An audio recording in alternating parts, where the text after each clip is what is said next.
Game 2 of the doubleheader this afternoon on a Friday. Hurricanes and the Yeti facing off again here at Frazier Field at Louisburg College.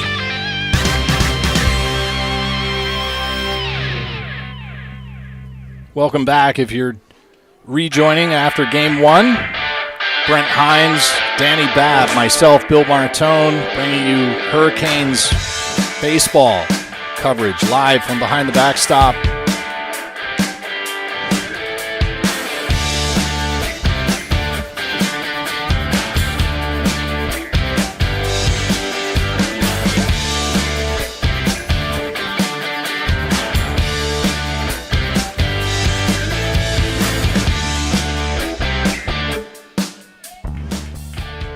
Anthony Dorner towing the slab in the Berg for Game 2 as the Yeti and the Hurricanes.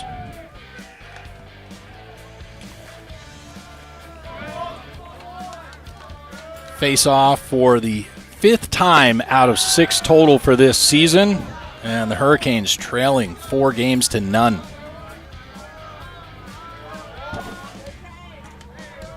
Anthony Dorner on the bump.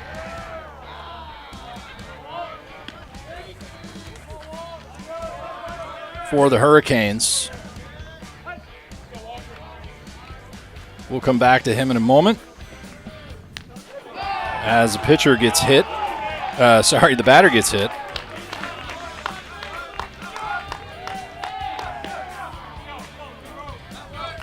Our southpaw Anthony Dorner enters today's action with 55 2/3 innings pitched this season with 66 strikeouts compared to only 32 walks. A nice 2-to-1 strikeout to walk ratio for the season.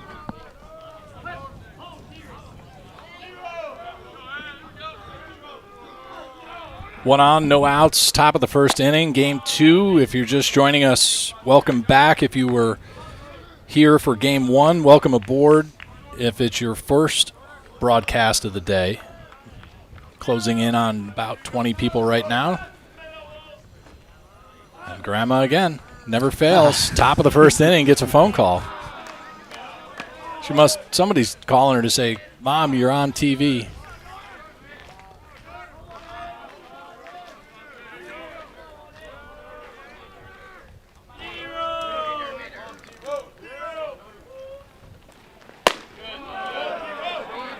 Dorner plunked Hartley to put him on.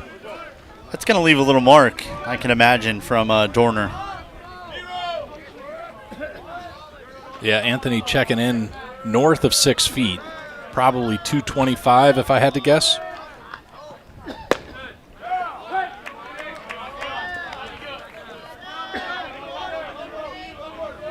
I'm going to put him at 6'2 if I had to guess. I would say 6'2", 6'3", probably a good 220, 225.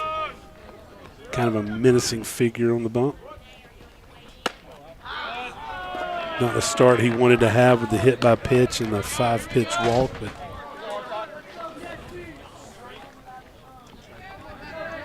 no stats yet for Game 2 coming across on the score bug unless I did something wrong.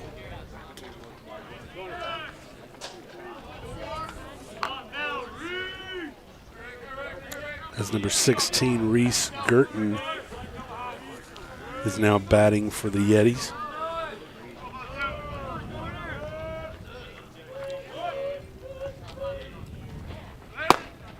I was calling him Reese Guertin. Guertin? Guertin. I could have totally been mispronouncing it, though. I'm sure the Canes will be excited to see a different pitcher. Yeah, they did not solve the puzzle earlier for, I believe this was the gentleman that was actually pitching in the first game, wasn't it? Yep.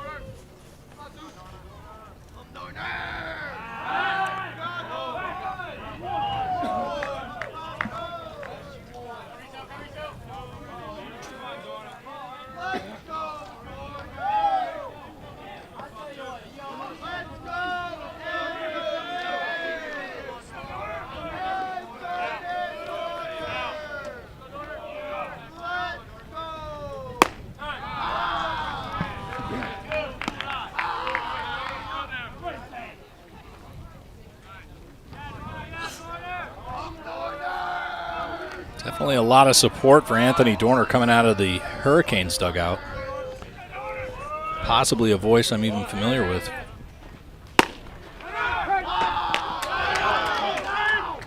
Oh.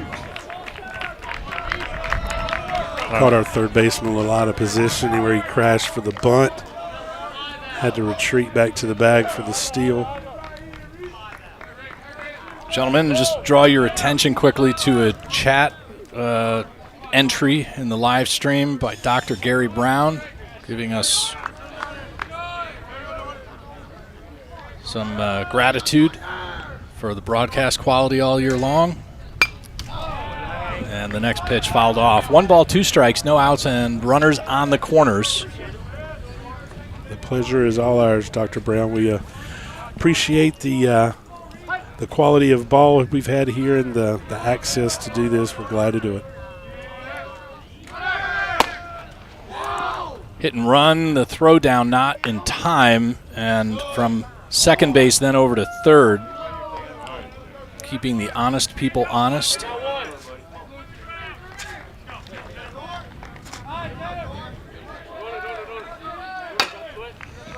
As the cleanup batter, Tanner Britt, number 3 for the Yetis, is now batting.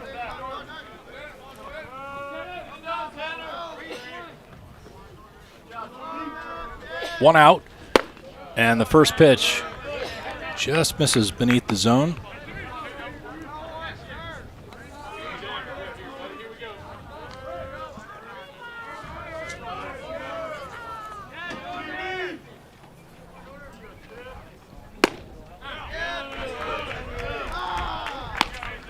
Dorner just not quite locating that fastball. It seems to have quite a bit of horizontal movement on it today. Just doesn't quite have it dialed in on those corners just yet.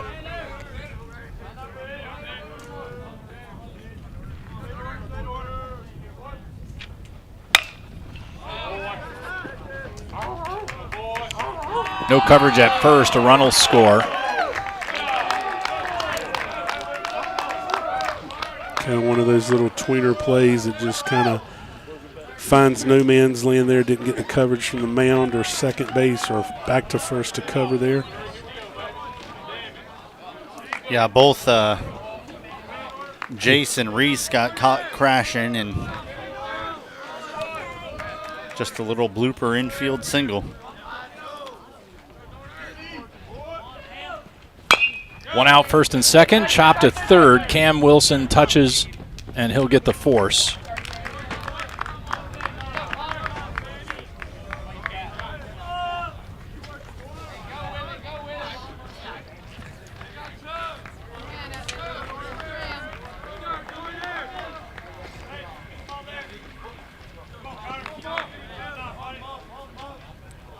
Yeah, I thought in the last game, Layton did a beautiful job establishing that outside corner, and Dorner's trying to work in that same location. Good fastball there from Dorner. These kids are learning quickly. You can pitch downhill effectively, get ahead of these batters early on in the count.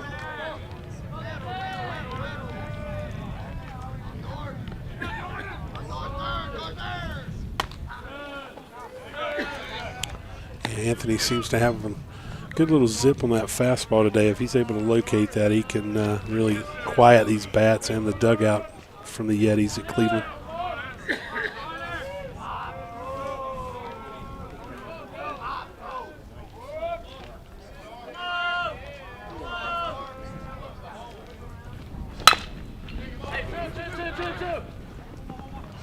Cross makes it 3. The Yetis strand 2, score 1-on-1 hit. Your score after 1/2 inning. The Cleveland Community College 1, your Louisburg Hurricanes 0. We'll be back in just a moment.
As we return to live action here, the pitcher of record for Cleveland is Charlie Collins. Fly ball, center field, and that'll be caught on the run. That was our leadoff batter of Game 2, Brady Paul, our center fielder, number 16. As before mentioned, Mr. Collins is entering the game with 44 innings pitched with 45 strikeouts and just better than almost a 2-to-1 strikeout ratio with 27 walks for the season. As our second baseman, now number 23, Reese File, digs in for the first at bat of Game 2.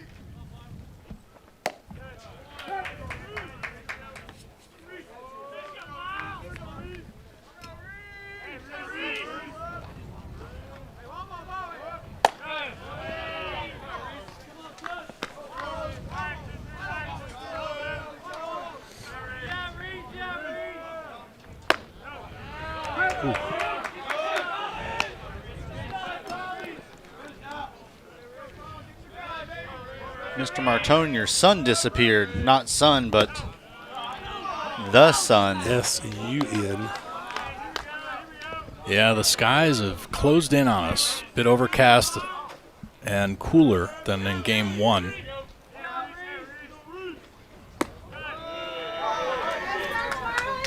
Good take there by Reese. Work the count to full at 3 balls and 2 strikes. As we await the payoff pitch from Mr. Collins. It's going to be a lazy fly ball to right center field for out number 2. That was Riley Stiles out in right field for the Yeti. Different outfield looks in the right corner. Cruz Arnold in left, Tanner Britt in center, Riley Stiles in right. Across the infield, though, pretty much the same. Lindsey McKee on the left side, Hartley Rosario on the right, and Negron behind the plate. As Cam Wilson, our third baseman, is batting for the first time this afternoon.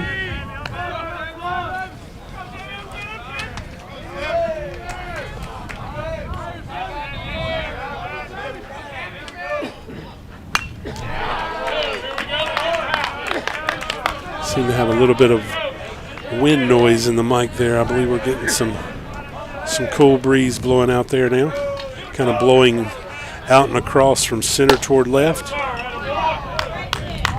Yeah, looking at that flag out there, you could definitely hear it picking up. 1-2. Swing and a miss.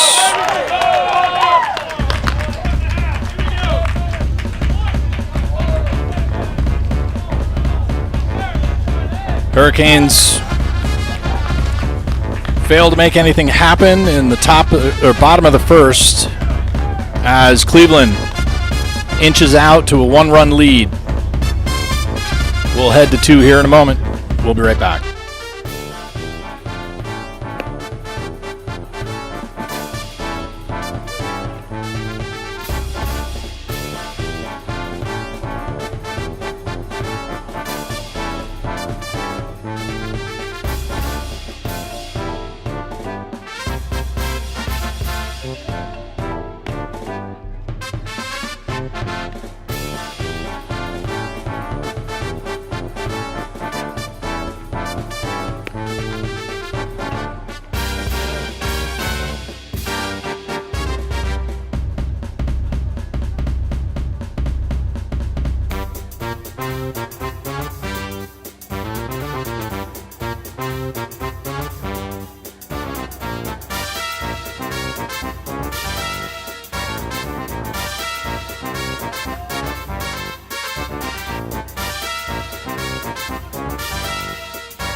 We return to the top of the second. Brooks Hubbard looks at a first pitch strike on an attempted bunt that he pulled back. Defense for the Hurricanes, Shipman, Paul, and Phones across the outfield, left to right. On the infield, Wilson, Lawrence, File, and Dunn, third to first. Catching for Anthony Dorner, Cliff Almedo. Thank you, sir. Get that quick defensive read in.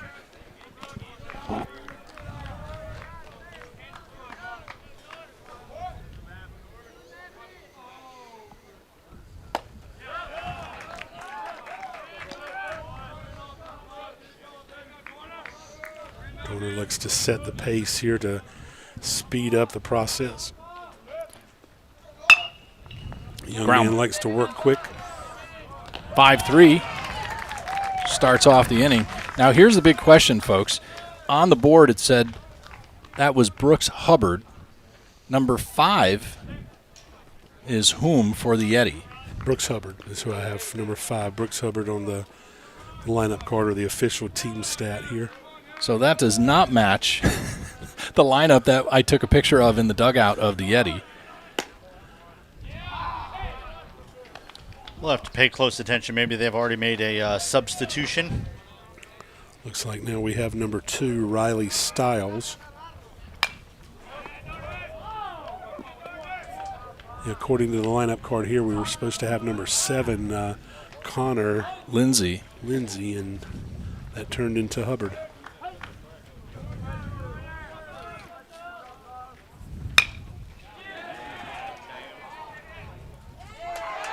That's going to be a sliding attempted for a catch. Had it, the ball kind of popped loose on the rollover. That'll be a single to right field. Great effort there by Hayden Phones. Freshman Hayden Phones getting a start in right field this afternoon.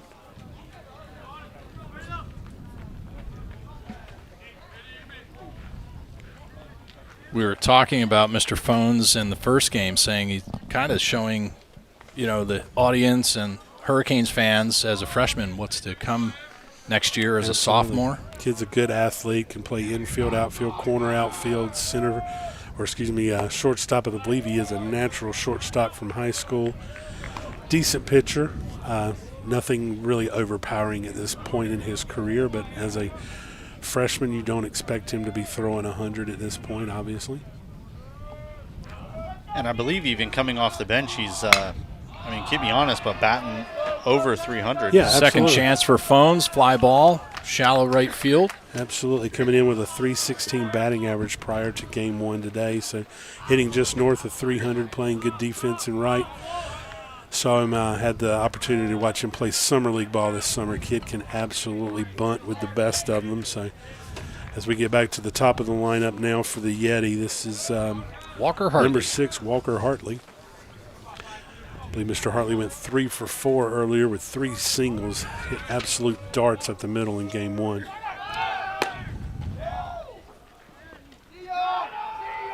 Gets him. Attaboy Cliff, great throw. An absolute perfect throw. Can't get it any more accurate than that. Dropped it on a one hop right on top of second base. Anthony Dorner and the Hurricanes into the dugout as they look to make up the 1 run that they gave up in the top of the first as we go to the bottom of the second here on the Louisburg Sports Network. We'll be right back.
I wasn't familiar with good trombone sounds.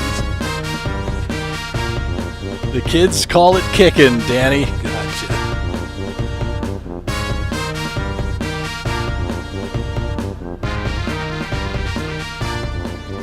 Number 32 about to step in, Jace Dunn. With 17 four-baggers for the season for Jace. Jace enters today's earlier action with a season batting average north of 350, sitting at 368. First pitch high and in on the hands. He swings and misses. He had a beautiful double in the first game, too, down the line. Absolutely. Curled into the left field corner, stand-up double. He was really trying to pump his teammates up when they were down 6-0. It was a start, unfortunately, a leadoff double, and he got stranded there at third and was not able to scratch pay dirt. The ball should get out of play left of the bullpen.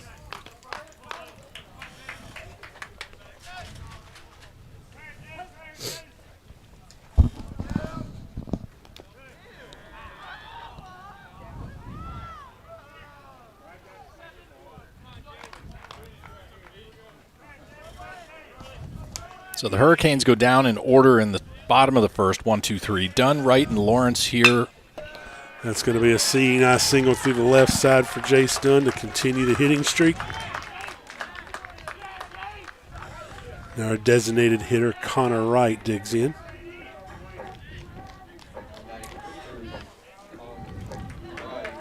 Connor himself for the season has 10 home runs and 28 RBIs with a season batting average just north of 300, sitting at 308.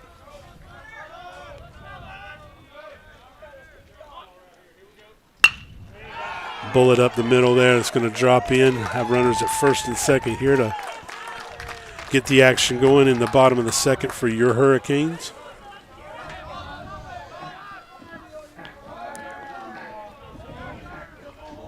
Wasn't here with you guys in the first game, but Steve put on a power show there. Had a good double to right and a home run in the, I believe that was the bottom of the sixth inning in game one. Kids' bats really gotten warm here toward the back third of the season. Perfect timing, right? That's when we want to get hot. As you head into the playoffs. Absolutely. You want to be streaking at the right time. First and second, no outs. Lawrence with the barrel out, pushes it down the right side. Great bunt. Way to Collins, do your job, kid. 1-3. 1-3 sacrifice bunt there. It's one of those things that just stat sheet doesn't show up, but coaches kind of love that thing. It's power hitting shortstop, takes one for the team, moves two runners over as we have Peyton Shipman now. I believe Peyton is playing left field on this afternoon game.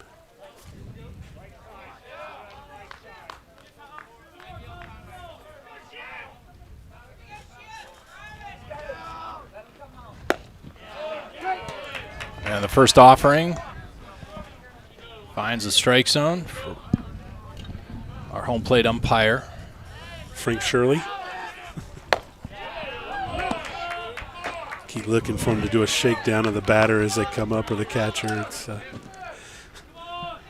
And for those that might not get the movie reference, can you let everybody else in on the From The Naked Gun, Leslie Nielsen playing Detective Frank Shirley was trying to – it was catching, or it was the home plate umpire in a Major League Baseball game, and was frisking and searching, approaching batters and game participants. It was kind of slapstick humor that was always funny to this guy anyway, as Cliff Almeida, our catcher, digs in now.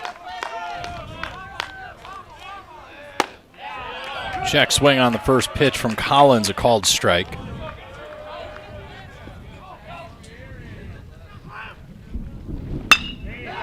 Fly ball, center field. Right at the Britt. center fielder there. Another inning of promise that did not turn into runs. Two leadoff batters, and we cannot scratch pay dirt as we go to the top of the third with your Hurricanes trailing 1-0.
Hurricanes keeping it close, but the Cleveland Yeti up by 1 after 2 innings. Anthony Dorner back on the bump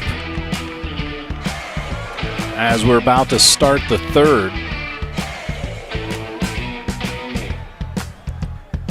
You know, as we get to the halfway point of this second game, wanted to recognize Mr. Bill Martone, who received an award today from Louisburg as the voice of the Louisburg Hurricanes. So congratulations on that, sir. Thank you. Appreciate it. And thanks to Dr. Gary Brown and the athletic director, Mike Holloman, as well as co-executive producer Jason Raznick for the acknowledgement and the recognition between games, rather. Very well deserved, Bill. You are El Capitan in our eyes. Swing and a miss by Walker Hartley. As you viewers or listeners at home will quickly pick up that Bill tries to deflect any praise and compliments away from him as he shies away from us here in the booth. But this guy puts his heart and soul and a lot of effort into this production, and I hope you guys are pleased with his results and his hard work. Well, he tried to come in and just hide the award in his bag, and like a school kid hiding something from his parents. He got called to the principal's office between games and comes in shyly, meekly. Oh, nobody's noticing this, as he's pointing to live action to get us to deflect from what we're trying to discuss here. Bill, you're not gonna full count on Walker Hartley. There you go. He has the head mic, so he could take over. But wow, that was close. Yeah, we better be careful, Danny. He might turn our microphones off. That might please our viewers, and the viewership will increase dramatically. Actually, game one, we kind of sat around 50 viewers for the first few innings. We're already up into the 70s this afternoon here in game two. Thanks for joining us to watch some Hurricanes baseball on the Louisburg Sports Network. I guess those phone calls and texts, hey, guys, we need viewers. Can y'all hop on for a few minutes? Might have paid off. 4-6, and do we got 3? We do. We do. 4 plus 6 equals 2. Or is it 4, 6, and 3 equals 2? 4 plus 6 plus 3 equals 2. So a rare double play here on the infield. Pitcher's best friend there for a ground ball as we have a limping Yeti coming off the field that slid in the second. Might have gotten a little jam on the leg as he's hobbling kind of back to the Yeti dugout. As well as Walker Hartley's been hitting the ball, it would not hurt my feelings to see them rest him. Yeah, I was about to say the kid, he has put the barrel on the bat. Guertin? Or no, I'm tired. This should be this is Reese Guertin. Guertin maybe. Guertin? But you now may got be me silent. questioning how the heck to pronounce the young man's name. We're going to say number 16 Reese that shoved in game one. We'll just leave it at that. He young man had a wonderful pitching performance despite 2 home runs. Ooh, and he just took that one in the back. That did not feel good.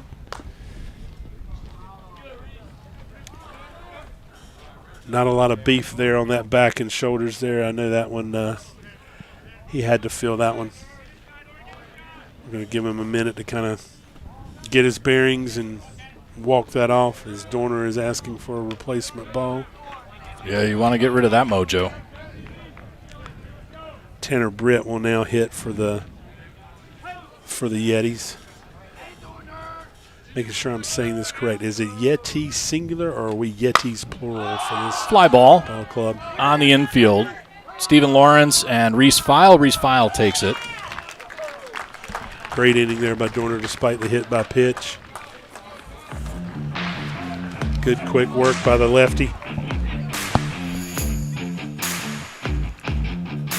1, 2, 3 go the Yeti in the top of the third. Arnold, Britt, and Negron in the fourth when they come back to the plate. But right now, I believe I have phones, Paul and File. We'll be right back.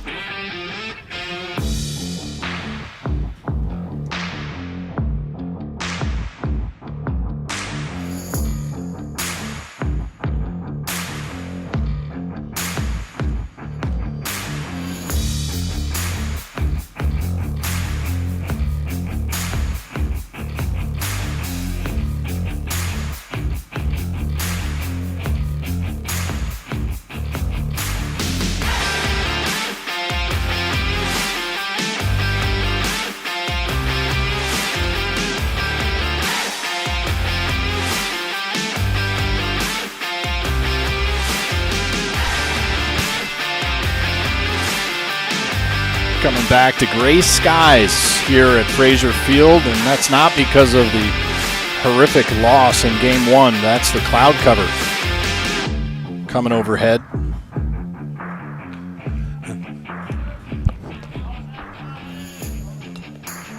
Keep an eye on Coach Bryce Myers. A little toe tap on third every time he gets out from the dugout.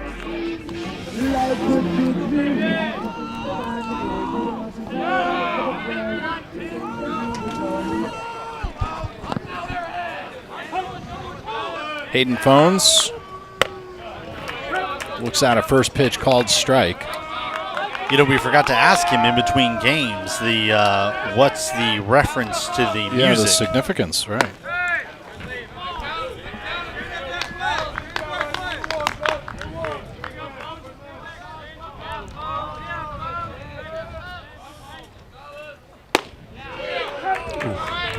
Half a check swing.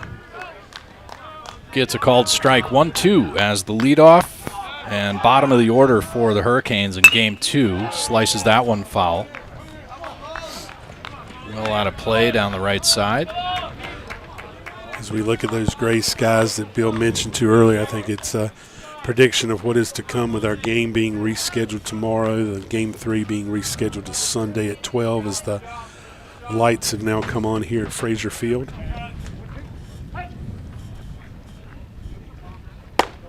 Good take there.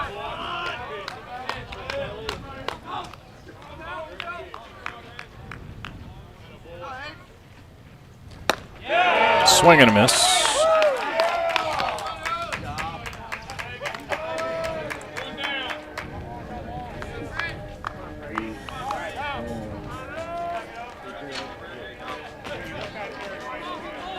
Brady Paul is the only one in all of our RoboCam presets that gets his own personal memory recall, being the lone left-handed batter. Lineup, yep. He gets his own special button. The Brady Paul touch 'em all button. That's it. Little League home run. The 0-1 swung on, fair ball. Just skates by first base and he slips on the grass. But he'll get to second. Ball ended free up of in charge. the bullpen there, so that's going to be a dead ball double there in the outfield. I hope Brady's okay. He took a nasty spill there trying to approach first base as he was getting second base anyway, but kind of lost the footing there. You almost wonder if he thought, I'm going 3, turned on the afterburners. Nope. I'm going to give you even better reconnaissance. His cleats are worn out. End of the season, the boys run on the concrete all the time. By the end of the season, they're worn out, and you have to dig in on the corners, make it rounding on grass, and there's no teeth left. Very good possibility. Young Sherlock Holmes over here. righty Leighton Babb is on his second pair of medals this season after wearing out a pair through summer and fall and the early part of the spring. He's on his second pair of spikes as we speak. I feel like a sponsor really wants to help us get prepared for the postseason with new spikes. You know what I'm going to go for? Tractor Supply Company with horse stall mats. Yeah. That's going to be a Drop shot in, to left. and It's he gonna be catches caught. it. Cruz Arnold over and left. Over his shoulder on the run. Picks that one up. Very good barrel there by Reese as Camden Wilson digs in now, or is affectionately known by his teammates as Sammy. Yet to find out if that's a welcome ribbing by his teammates or if it's the Sammy is something he likes to shun. Not quite sure. Well, we haven't heard them stop.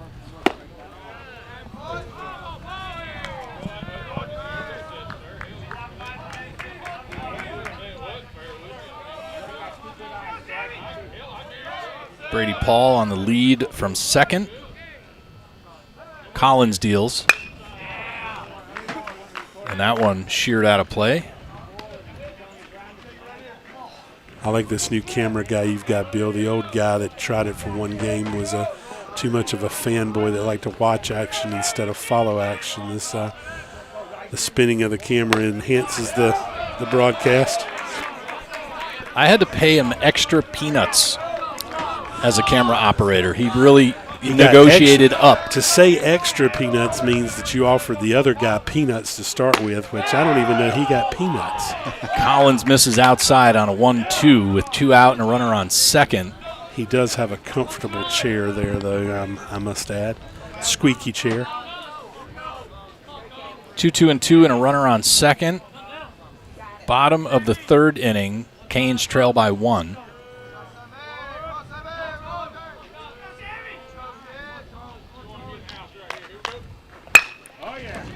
Golfs that one into shallow left field. That'll drop in. Brady Paul's on a horse. Play at the plate, and Brady will slide or stand up. No. Sammy's going to be gunned down at second, so. but that run will count as the home plate umpires pointed home. That run did score before the tag out at second. Your Hurricanes have tied it now 1-1 with 2 hits in the bottom of the third inning. We've got a pitcher's duel here at Frazier Field, all knotted up with 1 through 3.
Anthony Dorner on the bump. Hurricanes now tied it up after 3 innings. We've got some defensive substitutions and switches of note. We now have Reese File in left field, and Graham White, number 9, takes over the second base duties for your Hurricanes.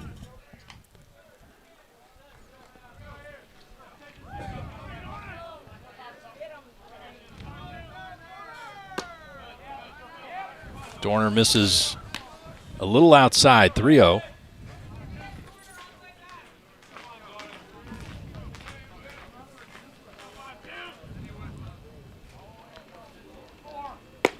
And another off the plate as he tries to work the outside, gives up a leadoff walk. Last thing in a pitcher's mind you want to do after your team is tied the game is a 4-pitch walk, or even a leadoff walk for that matter, for the next inning is just not what you want. He's always a ground ball from getting out of that trouble. As number 7, Connor Lindsay, is now batting for the Yetis.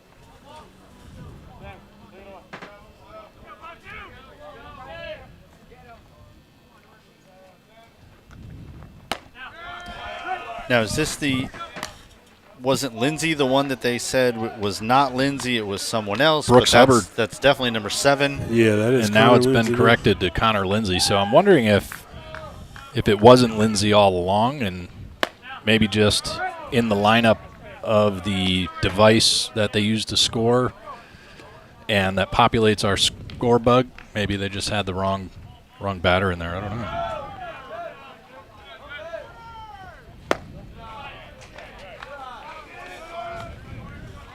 1-2 count, no outs, and a runner on first. Tied up game at 1 apiece after 3 innings.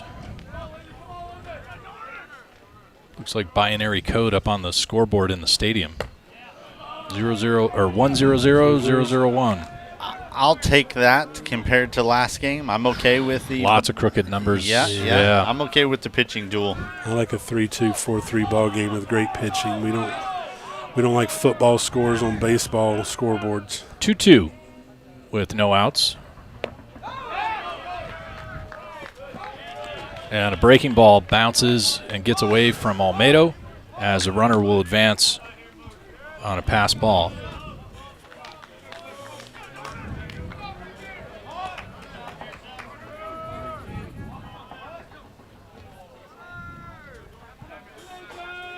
Well, whoever it was back in the second inning in this slot grounded out to third, and this time they pick up back-to-back walks. We've got a mound visit from Coach Shane Bogley going out to talk to his lefty, as the infield will congregate on the mound with Coach Bogley. And young Walker Hartley Brooks Hubbard will have a discussion with his head coach at third base. I think I'm going to have to gift Coach Bogley maybe some mouthwash, or maybe he's got a cough and he's covering up his mouth talking to everybody. I think he's used to all these television cameras around, doesn't want anybody to read his lips. You think John Boy is going to watch this? Now if you want to give me an award and a recognition, get one of our games. Absolutely. I would actually love to hear with some the of the conversations that we have. I'd love to have a mic'd up coach or pitcher as he's talking, and you might hear a lot of not safe for work words, but I'd like to hear some of the conversations that pitchers have about maybe an umpire strike zone or defensive effort by his teammates, or a coach getting on a player for not hustling. I'd love to be a part of some of those speeches. I've been a part of those speeches as a coach myself, and they are not safe for all ears. No outs, runners first and second.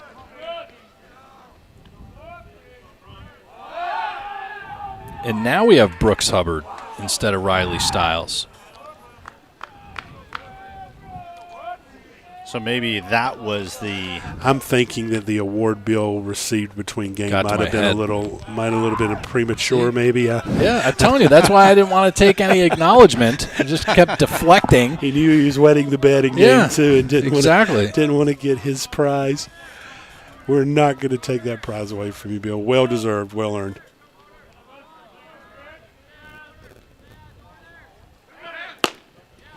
Bunt is drawn back. If Jace had to crash, so Graham abandoned second, and that you might want to show our viewers. Yeah, that runner was stranded in the middle of nowhere.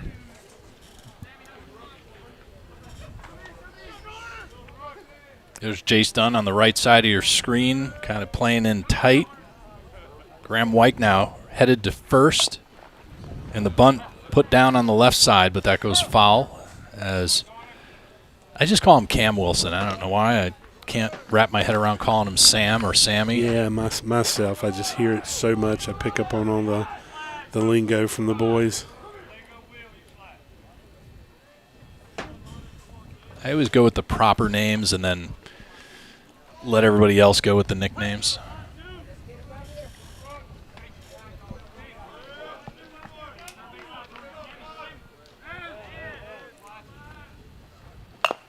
The bunt goes down again on the left side. Dorner takes it and has no play. Well-placed bunt there. Well-placed bunts are very, very hard to defend. That's just put into no man's land. Good small ball there by the Yetis. Yeah, kind of hit-and-run situation, so your runners are way out in front of everything. Yeah, they executed almost every bunt in the first game, too. Just you could tell they practice on that placement. Play a lot of small ball. That would be interesting. Do we have bunts in here? I don't think we have the extended. It would be interesting to see how many bunts over the season. As I look at their season stat sheet, only about 30 home runs coming in as a collective team. Not a huge power hitting team. One batter on their team, Tanner Britt, leads the team with 11 home runs. So you've got 8 guys hitting home runs and one guy having a third of them. Not a very big power hitting team, but very disciplined, play a lot of small ball, a lot of hit and run scenarios. As you saw earlier from Walker Hartley, putting the ball up the middle 3 times. Just good discipline baseball, hitting back up the box and bunting to both baselines. Well, you can tell by the size of this team compared to what we saw last weekend. They don't have the size, but they've got the baseball smarts. Yeah, absolutely. Situational baseball is I'll take smart and wise baseball over power hitting any day. Power eventually lets down, but good technical baseball, small ball bunting, hit and run is always going to be effective.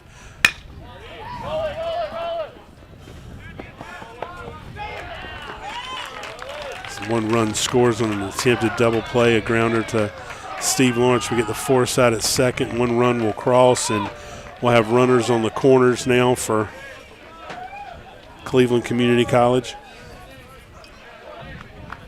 All right, I figured it out.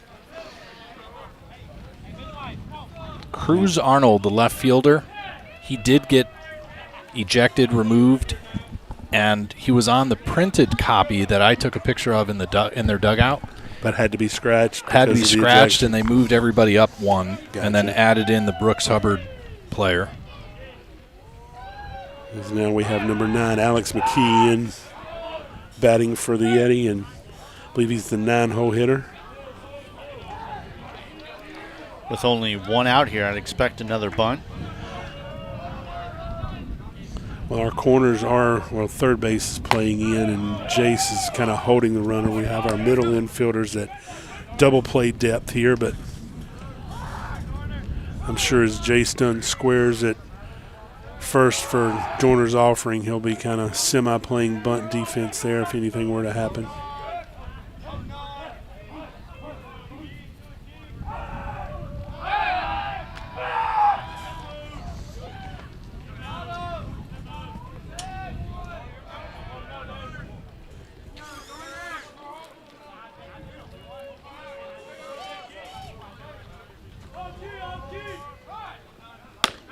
Good pitch by Joyner there.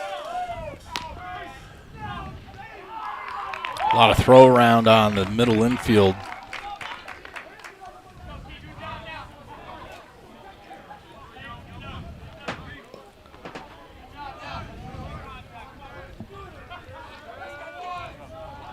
Still a second there, and effectively takes the double play out of play on a ground ball, so our infield comes into the edge of the grass. Even the shortstop, Stephen Lawrence, playing in really tight.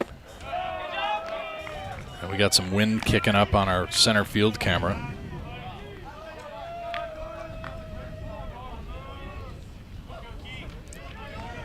Well, Brent, since Bill got the glass hardware for his achievement for the production this year, I'm sure there was a little bit of monetary offering off field that was not shown here in the press box. I'm wondering where Master Martone will be taking our families to dinner tonight. I'm sure there was quite a bit of financial windfall there. Oh, tremendous. 3-1 with 1 out. At this point, Brent now settle for sharing an Oreo cookie milkshake from Cookout. 2 straws, please. 2 straws, yeah. Yeah, we're not sipping from the same straw. We'll share the same cup but different straws. Geez, ladies, I really thought you were above that.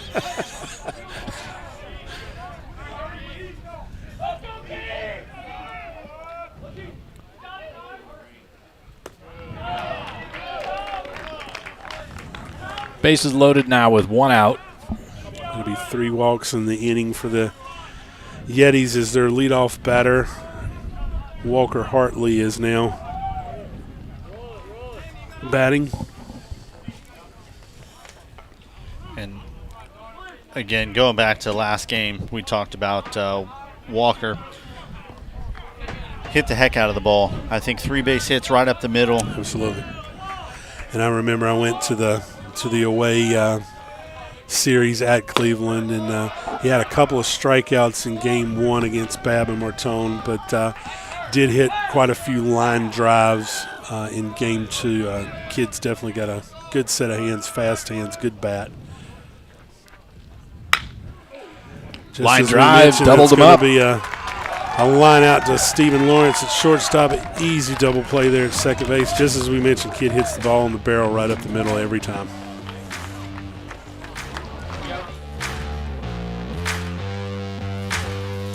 Canes trailing by 1 as we go to the home half of the 4th inning here at Frazier Field.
One-run game here in the bottom of the fourth at Frazier Field.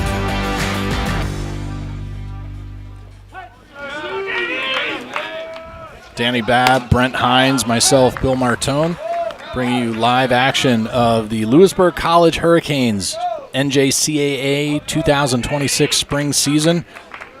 68 years of history here at Frazier Field. Who's counting, though, right? More plaques on the wall here in the booth and in the coach's office next door to us than you care to count. A very storied history here at Louisburg and Frazier Field. This has been a prominent JUCO program for absolute decades.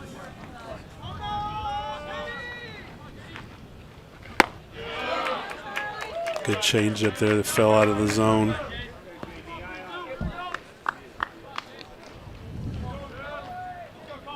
Two. Drop third strike. And on the inside path, Negron throws down to Rosario. Say goodbye, ladies and gentlemen. That ball is deep and it is unplayable. That is a first pitch home run for young Connor Wright.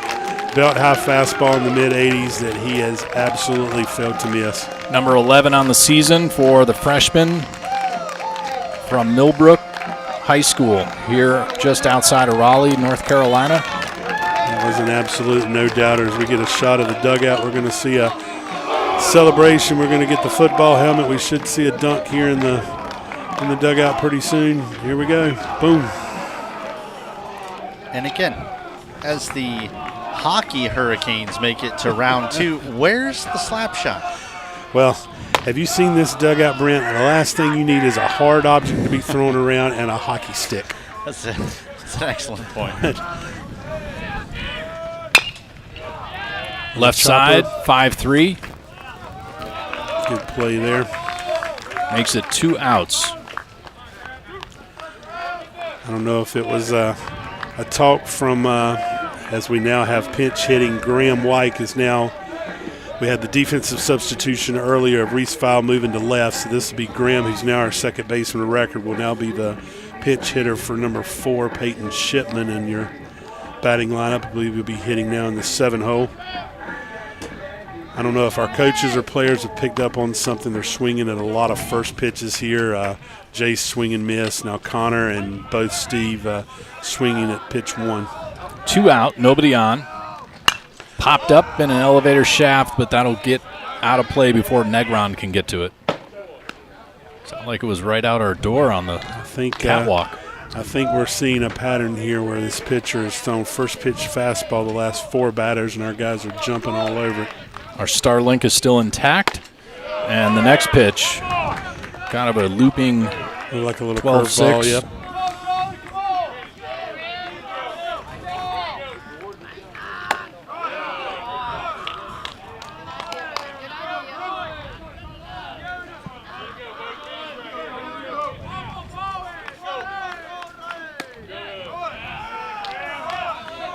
I believe Louisburg is going to have to invest into another pair of baseball pants for Graham White on the slide there. In previous action, he has gotten the most out of those baseball pants as he goes down swinging here to end the 4th inning for your Hurricanes.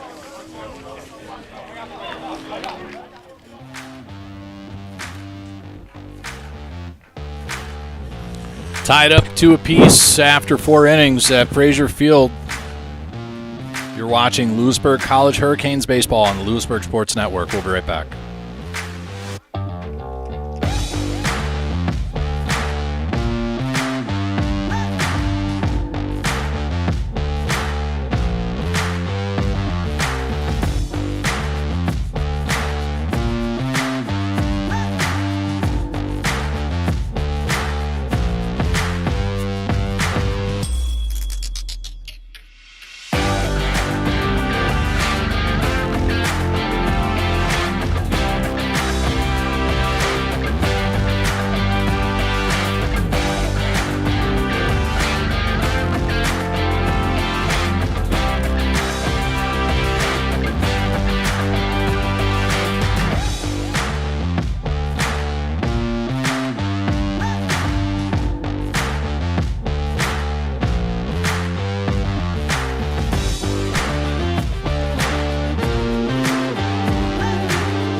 Couple of arms warming up in the bullpen for the Hurricanes. Kind of double-barreled shotgun style. Two righties. So we have Mike Williams and Isaac Bennett warming up in the Hurricanes bullpen as we continue to this pitcher's duel.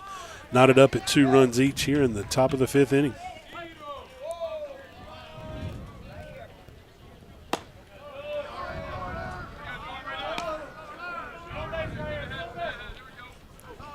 First baseman Tyler Rosario.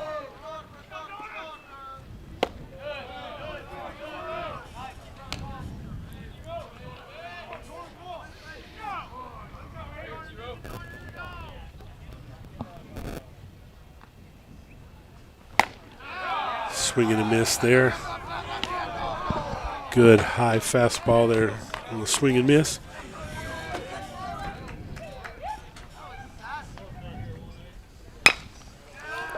Ground ball right side. Jace Dunn unassisted. Going to be a can of corn there for Jace.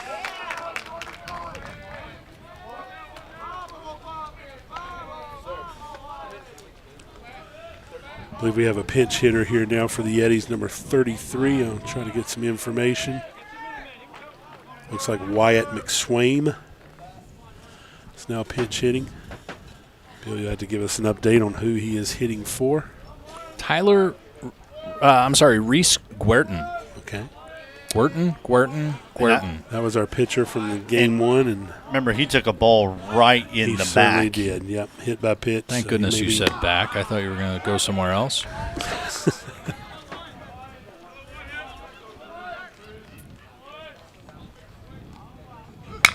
Fly ball, right field.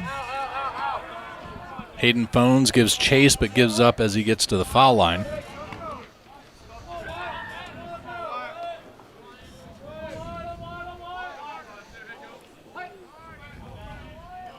And Anthony Dorner right back to work. Just misses on the inside. Good inside pitch. Back him off the plate. He's looking to work both sides. Now you might see some action here. Maybe a fastball away. Just missed high in the zone there, but trying to work that outer third. McSwaim with an M on the end. Yeah, I saw that. I pronounced it with an M and was making sure we didn't have a misprint there.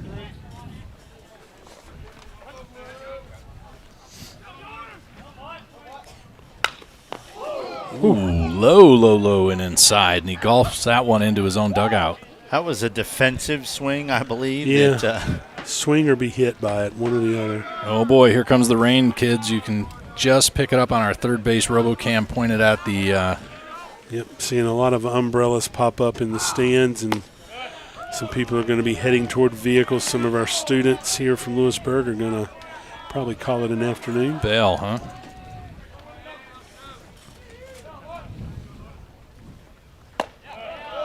Must be just a passing scooch of a blip of a blurb on the radar because I don't see anything thanks to the Weather Channel app. But we had a couple sprinkles come out.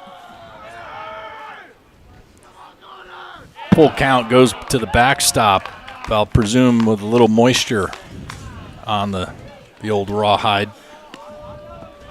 I think Anthony was just rearing back there to try to absolutely blow something by him and just kind of released a little early. We now have Tanner Britt, number 3, batting for Cleveland. 1 for 2 in game 2.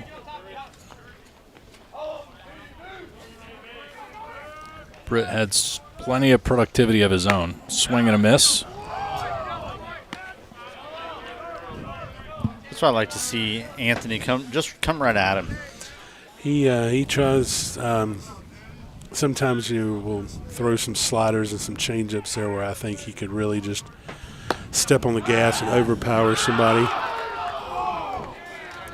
Field umpire calls the runner safe. That is Wyatt McSwaim. But a well-thrown pickoff by Cliff Almedo. 1-1 with 1 out and 1 on. Dorner trying to work the outside on Britt. His name goes both ways. Britt Tanner, Tanner Britt. Tanner Britt. 2 first names, 2 last names.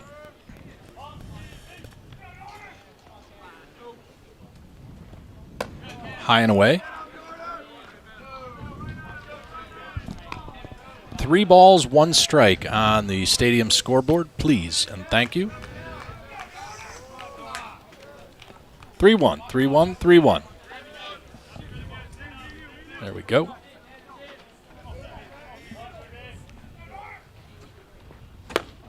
Swing and a miss. Ball there. Like to see him stay there, just try to overpower. Even though Tanner Britt is their home run leader with 11 home runs for the season, I'd like to see Dorner challenge here and see if we can throw it by him. Popped up right side. Got the pop-up we were looking for. Phone's coming in from right field, and he can't hold on to it. Overruns it.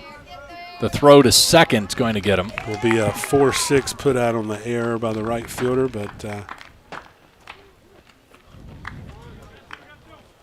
Britt reaches on an E9. Yeah, get a little. We might be got a mound visit here by Coach Myers. I don't know if we're just at a pitch count for Anthony Dorner. I don't think it's anything troublesome that he's gotten in any trouble here. I don't know where we are as far as pitch count for the game. I think Mother Nature is just breathing into our microphones outside on a cyclical base.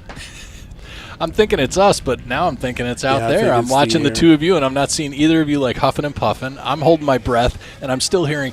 I'm hearing it as well. I'm like, what is going on? I'm a mouth breather by nature, and so I sat there and I was covering my mic earlier thinking it was me, and it wasn't, so we're getting a little wind noise in. We're going to have to get Mother Nature a CPAP.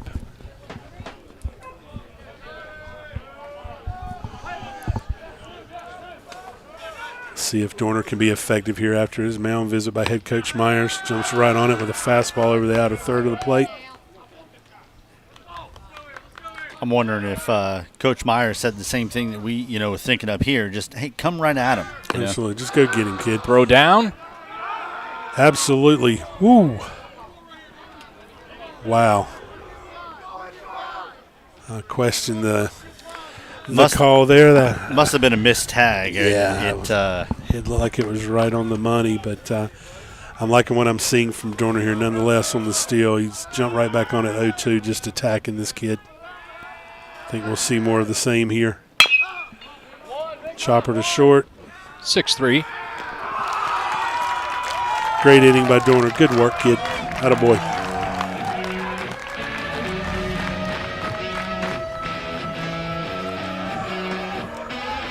And just as we were talking about the umbrellas coming out, it seems to be getting a little lighter here and getting some kind of natural sunlight. I believe we'll see some of the umbrellas go away. But I'm still seeing sprinkles out there, so.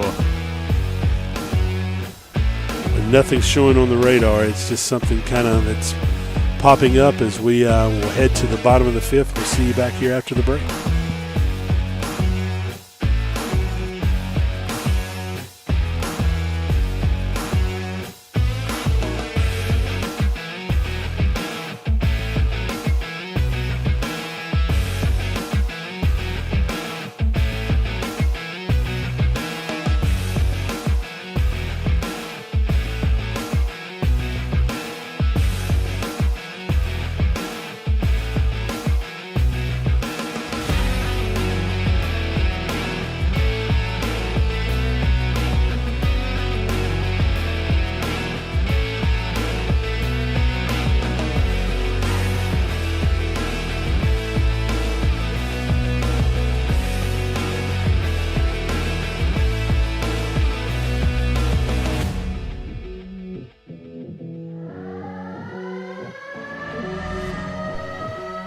Still a tie score in the middle of 5 at Frazier Field. Louisburg Sports Network bringing you live coverage of Hurricanes baseball all season long. 1 game away from the last game of the season in the regular season. That is Sunday. We'll close out the regular season here on the Louisburg Sports Network, bringing you action between the Hurricanes and the Yeti. For for Game 3 before it's all said and done.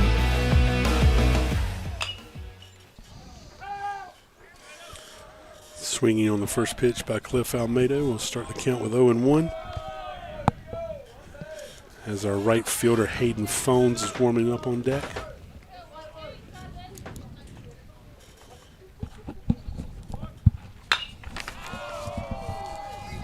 Fly ball, center field. Tanner Britt puts that away. Bill, I think Grandma's phone is ringing for you again. Yeah, for me, of course.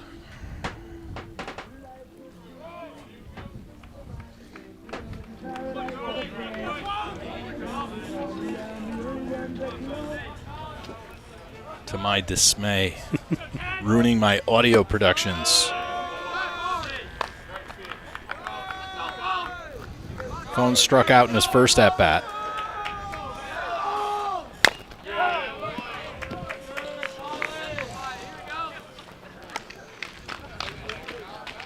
I would like to see Hayden shorten up the swing a little bit. It gets a little long.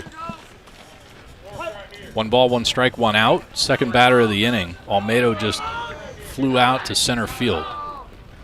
Inside, gets him tied up.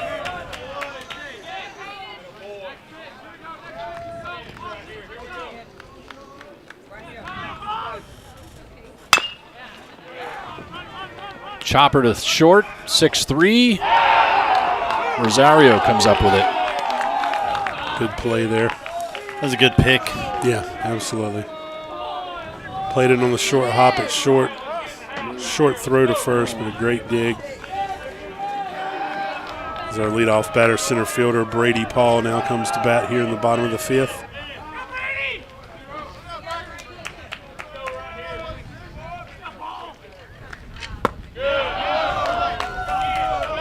Paul swings through the first offering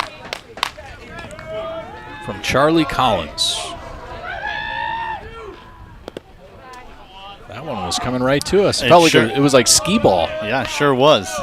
Right down the middle, hit the bounce, and so which one of us is going to call out Brent for jumping out of the way of that? flinched, did he? Both hands left the camera. The 1-1. Hard hit into right field, but foul down into the bullpen. That was a swing with bad intentions there for young Paul. He was a powerful young man. I'll be excited to see him next year as his comes into even more strength. Yeah, he's just, you can look at him. He's got a good baseball head, a good baseball IQ. The bat is there, the defense is there in center field. Obviously, the kid can run. He's got all the tools that makes a great power hitting outfielder. Kid's got a bright future. 2-2-2. Chopped on the right side. That gets through. Out to right field as Brady Paul reaches on a single.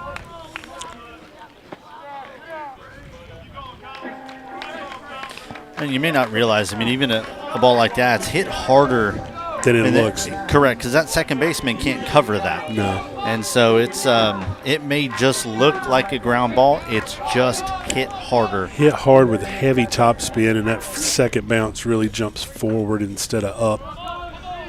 As now our left fielder, number 23, Reese Fowle, is now batting.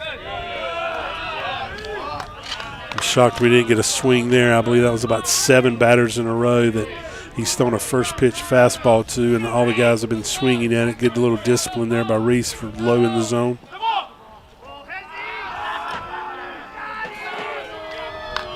Brady Paul draws the attention of Charlie Collins as he was set and then stepped away. Hit on the left side. And the force at second makes it 3.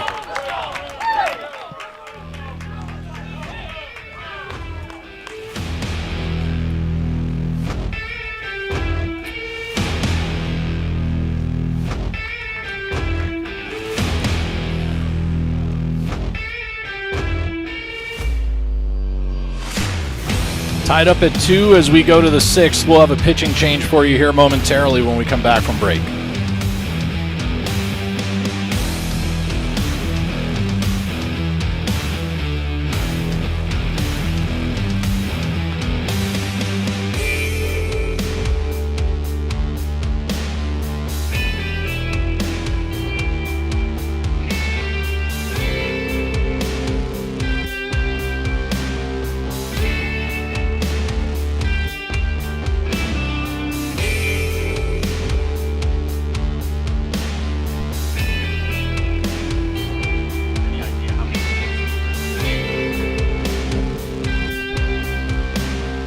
Michael Williams coming in relief behind Anthony Dorner has already put up 32 2/3 in his freshman debut with 28 strikeouts, a 343 opposing batting average, 937 ERA on 13 appearances, today being his 14th of the season.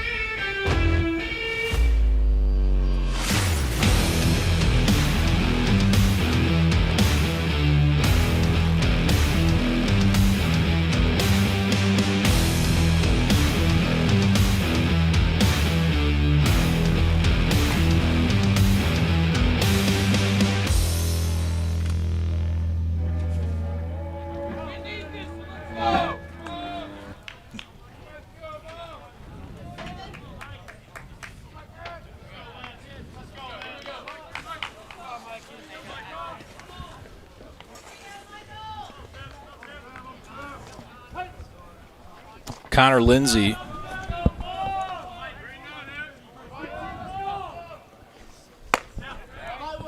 looks at a first pitch ball inside from young Michael Williams as Anthony Dorner exits the game with 5 innings pitched with a total of 90 pitches, allowing just the 3 hits and the 2 runs by the Yeti. 1 ball, 1 strike on the leadoff batter.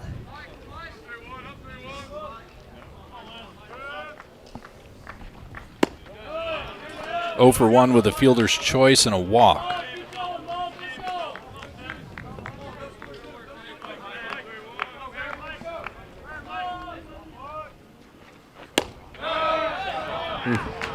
Maybe a little low on that one. I don't know. From here, it looked very, very good, but you have to give these field officials the benefit of the doubt. They're sitting about 3 feet behind the plate for it. So, and the catcher picks up a walk to start the top of the 6th inning.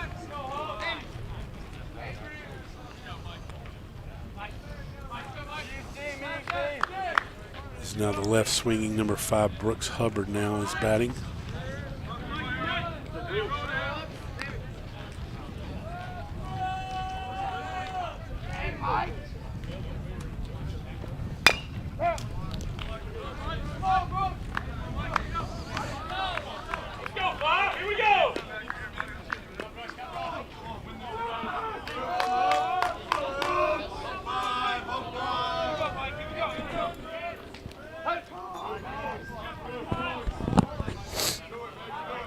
Williams comes set, the pickoff not in time. And just like that, we're back to sunshine here at Frazier Field. Beautiful thing about planet Earth, just wait a few minutes and the weather will change. North Carolina, if you don't like the weather here, give it 15 minutes, it will change.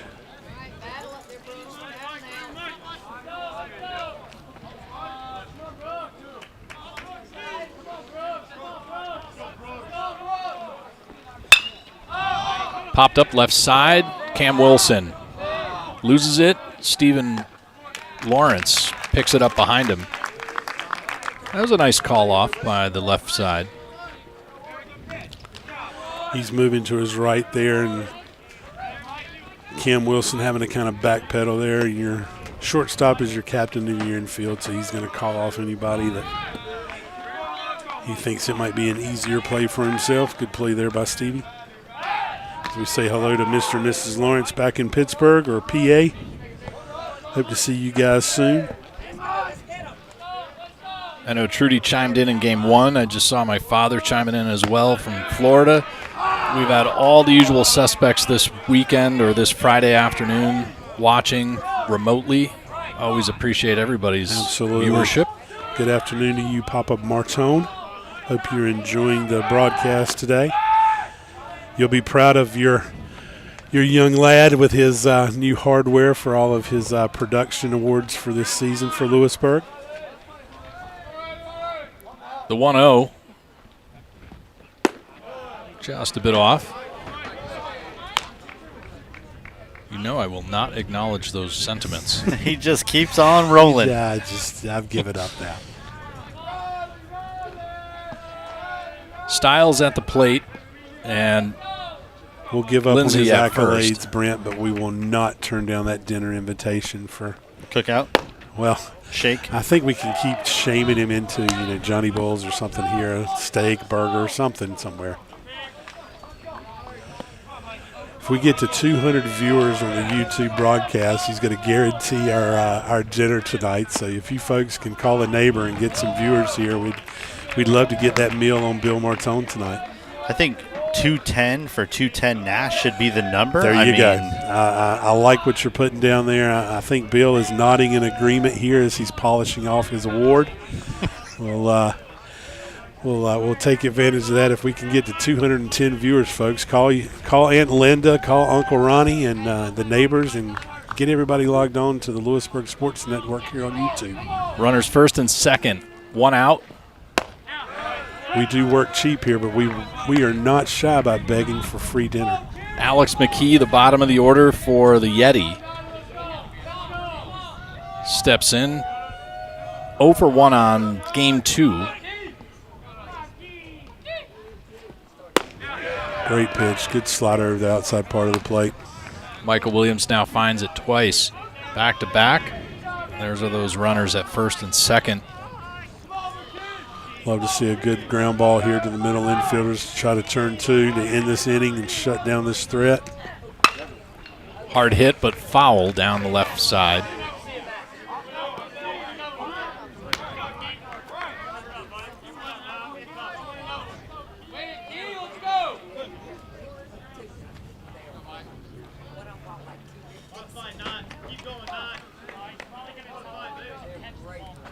I think we have some communication issues with the earpiece for Cliff Almeida as Coach Myers attends to that to get the communication wire reconnected.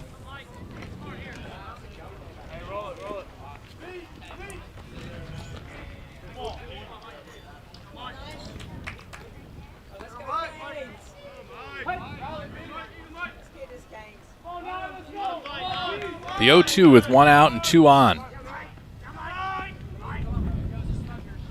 Swing and a miss.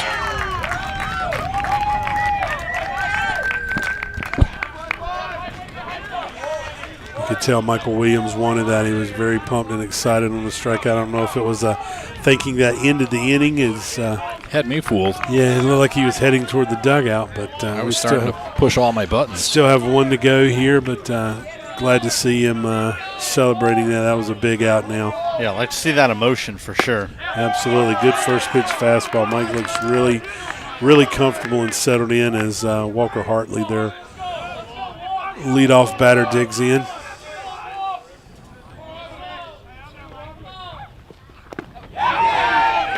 Gives him the swing.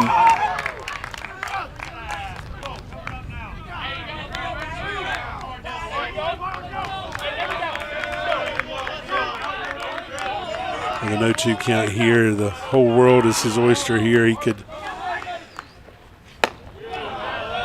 place the ball just about anywhere as he throws a good chin-high fastball there to get the attention of young Hartley. Should look to try to go away here. The 1-2 just Good off miss. the plate. Good miss. Hartley being a very seasoned, patient, disciplined hitter. hitter here. A tough out. Though he's 0 for 1 in game 2 with 2-2 and 2 and 2. Deuce is wild.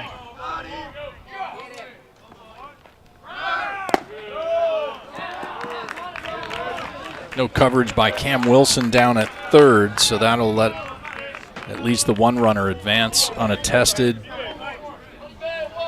And a first and third now with 2 outs and a full count payoff pitch for the righty freshman, Michael Williams. Popped up left side, but out of play.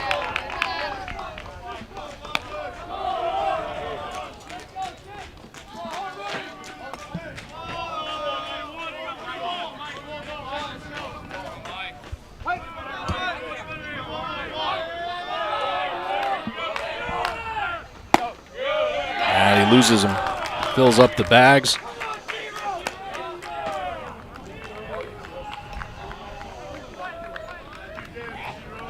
First baseman Tyler Rosario stepping in, 0 for 2.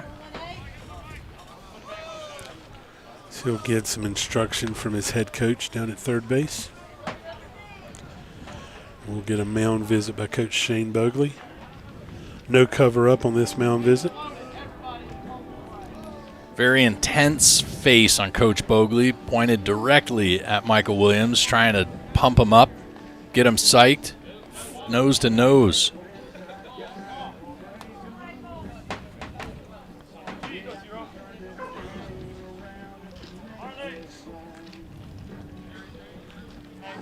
Little psyching up your pitcher like he's going under the bar on the squat rack. This is a very big moment in an early career of young Mike Williams. Bags packed with a 2-2 game here in a not necessarily a must-win situation, but a game that we really would like to win and end this 2-game slide, or actually 3-game slide now.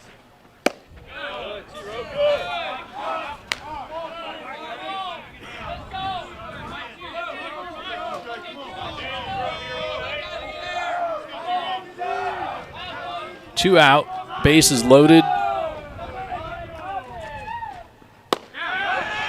Rosario lets that one go by on the inside for an even count now, 1 apiece.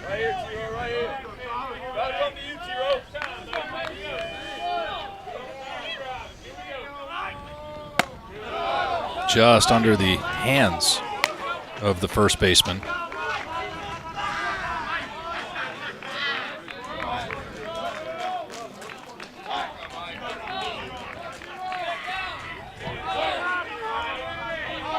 Williams comes set and deals. The 2-1 misses just beneath the zone. Tell you, if you could switch it around between outside the zone being strikes and Yeti wouldn't have a chance. Chopped on the left side, but foul. Great hustle there by Cam Wilson to backhand that out of play.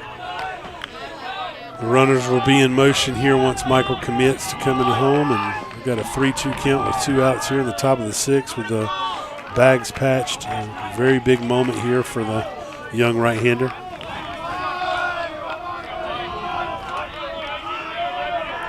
Full count payoff pitch for the first baseman, Rosario. Down the middle, gets him. Great slider. Right down the middle. He gives it back to the Cleveland dugout. It's been kind of aiming some insults at his way. We're kind of got a little barking going here between the innings now. Great moment there for Michael Williams. Great punch out. Williams pitches out of trouble with 3 left on. As we go to the home half of the 6th inning in a tie game here at Frazier Field on the Louisburg Sports Network. We'll be right back.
Hurricanes are on the rail with excitement and anticipation.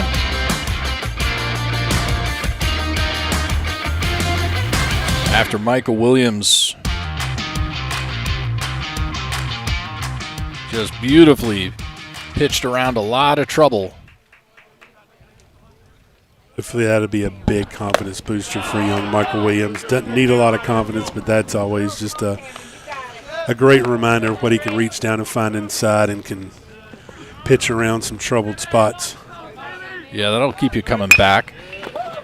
Ground ball left side, 5. Tough play there. 3. And just gets him as Rosario picks it out of the dirt. A little bit like golf, you know, the gods always keep you coming back with that par on the 18. Absolutely. You could bet in the water all day long, but if you par that last.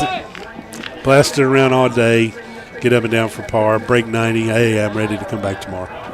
190? Call out to Rosario. He has been a vacuum over there. Kids flashed some leather at first base. And another 5-3. Back to back. Makes I like it to 2. see us, though, jump on that first pitch fastball. We're not connecting on it fully, but 2 batters jumping on that first pitch. He's kind of developed a pattern trying to get ahead. First pitch fastball down the middle. We're just missing it, but I like the aggressiveness of the Hurricanes' bats. As the last time, we might not see a first pitch fastball here for Connor Wright. The last first pitch offering he saw ended up in the parking lot here at Frazier Field. In the dirt, just in front of the toes of the DH. You kind of knew he wasn't going back to that fastball. It didn't work out the last time. He'll have to eventually pitch around the strike zone to young Connor here. Low offering gets chopped foul out of play. You know, for the viewers at home, Connor has got like a linebacker build. I mean, he is a big, strong kid. The 1-1 in the dirt as Negron blocks it up. Yeah, he's definitely got the middle linebacker football build. As Bill mentioned earlier in the season, barrel-chested, I believe is what he described. And the 2-1 nearly touches his kneecap from my vantage point. Yeah, he's going to stay away from the heart of this plate. Yeah, pitchers don't forget when you go out of the yard on them. No, it's you have to have a short memory, but you have to have a memory nonetheless. The 3-1 challenge is there, and he got away with a fastball down the middle there. Danny, how are we doing on our 210 count? Are we closing Not even in? close. Where are Not we? even 199. Hey, that's getting ominously close. Full count now. Payoff pitch. High. Get it back, kid. Give us a true number there, though, Bill. We might make some phone calls. We're working on dinner plans here. Where are we on viewers? You haven't even gotten to 70. We got a lot of runway left. But you're telling me there's a chance. Okay. The fat lady is not yet singing. Mound visit for the Yeti while there is one arm warming up in their bullpen, a righty. And I think it's very early warm-up. He's not even wasn't even pitching from the rubber, just kind of sprinting down the mound to start with. So he's just now getting up into a warm-up routine. This might be a, hey, don't start everybody with a fastball kind of visit, especially Lawrence, who's got that power in his bat. It's 10, 11 batters in a row. First pitch fastball. We're being aggressive. I love the aggressiveness of going after it. We're just missing. He's getting the better of the matchup, but with a very hot hitting Steve Lawrence here from the shortstop position, it's got to be careful. 2 out and a runner on first. Starts off with a slider slurve there. Charlie Collins finds the strike zone on Stephen Lawrence.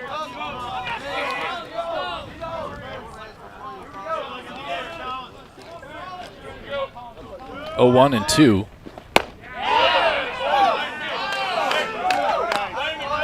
Awfully close, and even Tim Negron, the catcher, kind of tilts his head sideways like, I don't know how that didn't hit the strike zone or get a called strike.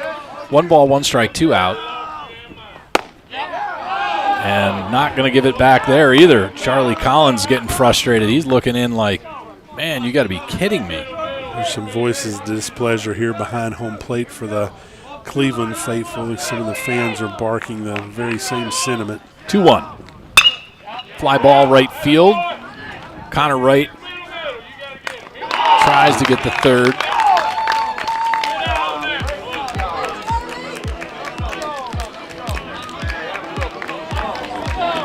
There's our home plate umpire, Frank Shirley. And Mike Williams is already on the bump, ready to roll before the Yetis were even off the field. Give me the ball, Coach.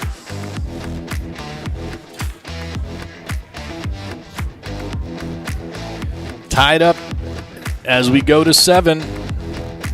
Last inning on the doubleheader, game 2 here at Frazier Field. We'll be right back.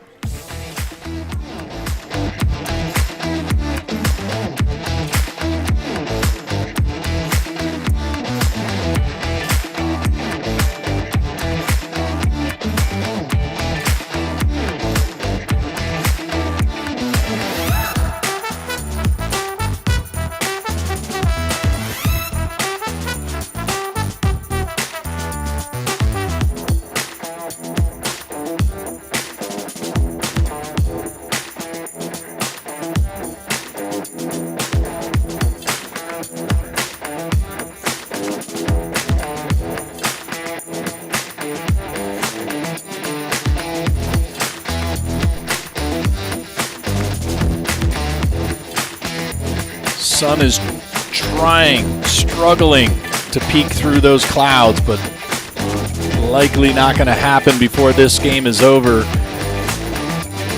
Tied up as we are about to start the 7th inning.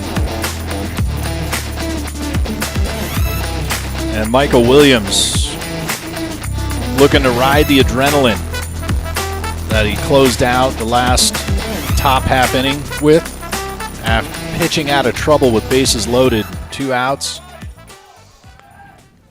As Wyatt McSwain now bats for Cleveland.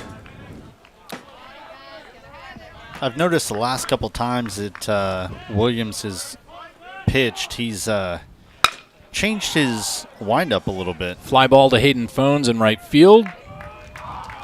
Takes that one. And I noticed because he's got that glove with the, looks like it's got the eyes on it that he would hold over his mouth. I think it's Spider-Man eyes. At least that's what it looks like to me. 1 out. I know Leighton Babb has the similar glove that's in red that has the eyes on the back, and can't remember the brand. I get the bad boy image. Fly ball, Stephen Lawrence, Graham White, middle infield, shortstop takes it.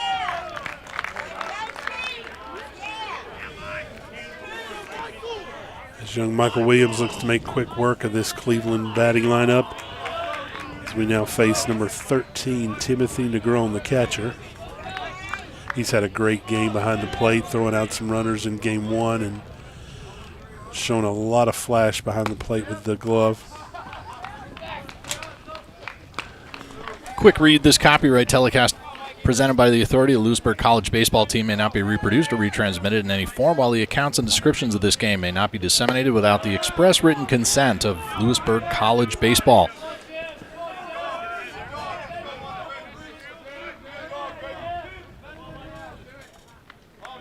Two out, 2-0 count. Attaboy. And the catcher, Timothy Negron,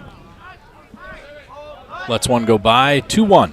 Old-fashioned, no batting gloves, no elbow guard, no shin guard. I'm in here. I'm actually surprised this is an actual BB Core bat. This is an old-school batting approach. Give me a wooden bat, old Louisville slugger. Let me go to work. 3-1. Just misses and loses him. That reminds me of Will Myers used to bat like that. Might have a lot of stickum or pine tar on the handle of the bat, but no protective gear, nothing to hand off. Just give me my at-bat. Let me go down to first base. Go back far enough, I think everybody batted like that. Absolutely. Well, the batting gloves were always a big thing, but the lack of shin guard, elbow guard, wrist guard, thumb guard, hand guard, extra chin piece for the helmet, all that kind of stuff. He's just old school ball player. I love it. Absolutely love it. The 0-1 fouled off, and now Connor Lindsay is behind in the count, 0-2.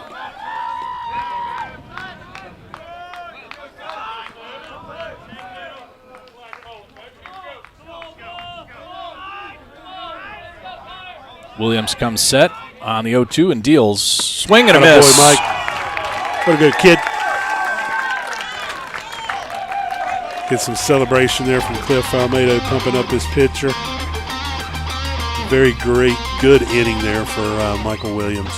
Hurricanes need one to walk it off in the bottom of the 7th. As they come into the dugout, giving everybody and each other high fives. I believe we have a new arm coming in from the Cleveland bullpen, number 14. That's what I see. That will be Aaron Maine. Aaron Maine comes in with a 6.19 ERA, with 36 innings pitched this season, 28 strikeouts to only 9 walks, so a good 3-to-1 strike to walk ratio. Opposing batting average just south of 300 at 296. We'll see if we can get some Hurricane bats, put the bat on the ball, get some runners on base. So we might not get to those 200 viewers on today's broadcast in the live, but as our co-producer Jason Rasnick putting in some notes, if you can, please help us get to 3,000 subscribers on the Louisburg College official YouTube channel. Getting dangerously close to that 3,000 mark, and the college looking to take advantage of the momentum from this season's increased viewership and subscribers, trying to get into that next tier of broadcasting abilities with YouTube as a content creator. So if you haven't, click the little subscribe button. Be greatly appreciated, cost you nothing, and tremendously help out future broadcasts here at Louisburg College. As we are in the home half of the last inning with a tie score.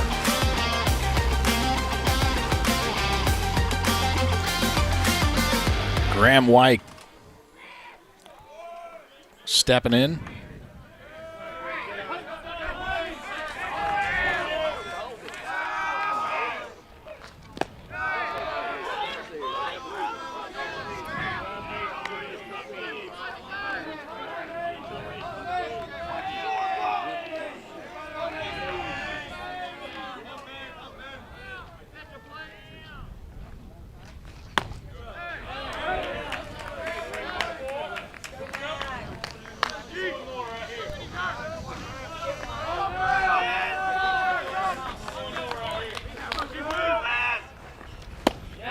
Good take.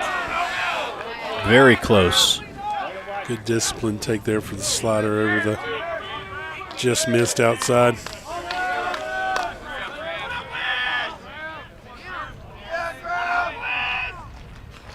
Hard hit left side.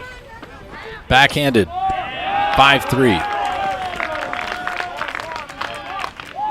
Connor Lindsay over on third has absolutely been putting in the reps this afternoon. Had a lot of balls hit to that left side. Now the power hitting catcher, number 12, Cliff Almeida.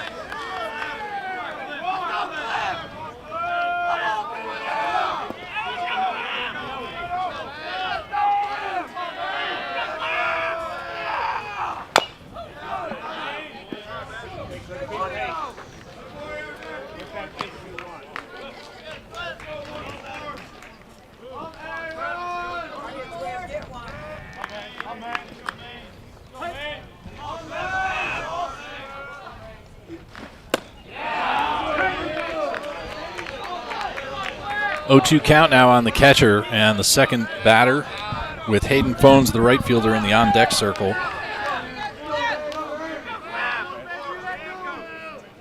The 0-2.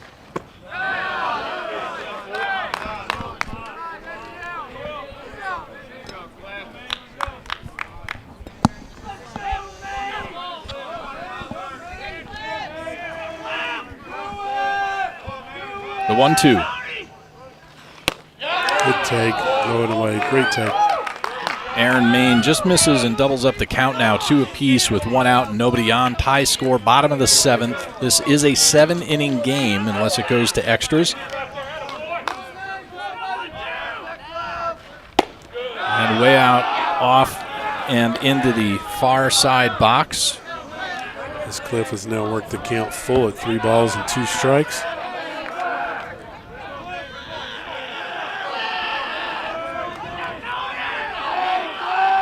The full count. Fouled off. You can just kind of, I know those at home probably aren't catching all of the audio, but you can kind of feel the electricity with both dugouts. Very big moment, bottom of the 7th, tie ball game. Both dugouts are very vocal. As Cliff Almeida sends one scurrying through the Cleveland dugout there. Frank Shirley needing a reload of baseballs there. Everybody in the Hurricanes dugout up on the rail in support of their catcher with a tie game in the bottom of the 7th. Full count.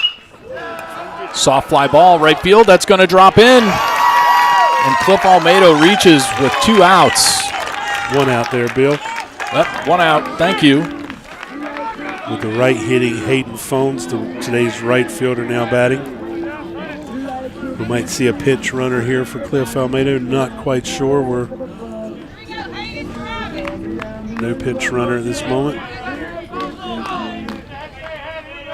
Big breath by the freshman utility player. 1 out and 1 on. Aaron Main with the breaking ball to start off. Hayden Phones misses outside.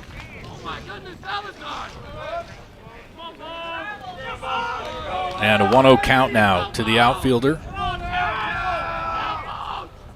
Another good take there on the breaking ball.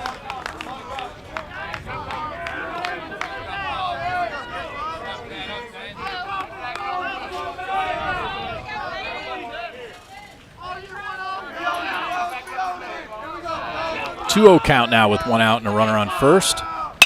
Chopped on the left side. And Hayden Phones beats out the throw at first. Now we'll bring your center fielder Brady Paul up to bat now with a runner at first.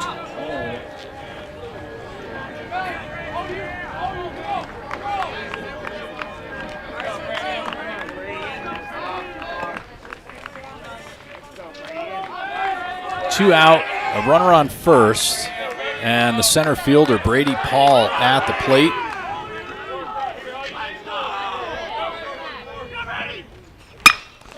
Hard hit, fly ball, center field, and that'll be caught at the warning track.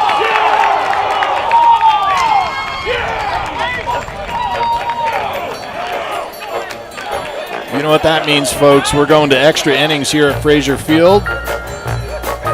I believe we just got a text, Bill, from Jason Resnick.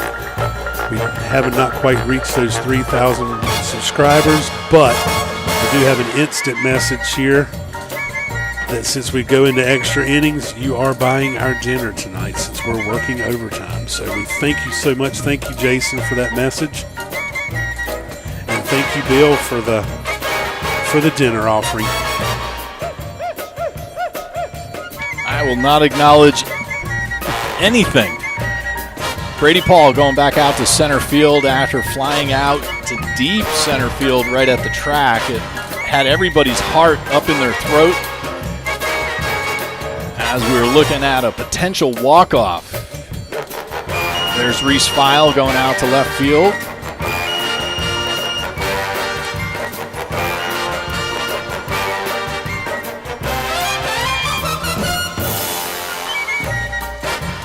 Name that tune, gentlemen. Can't name the tune, but I know it's from Austin Powers. Yeah, baby. Behave. I was thinking more dirty, like, can we shag now? Can we shag later? Come on now, it's a G-rated family program we're putting on here, Mr. Babb.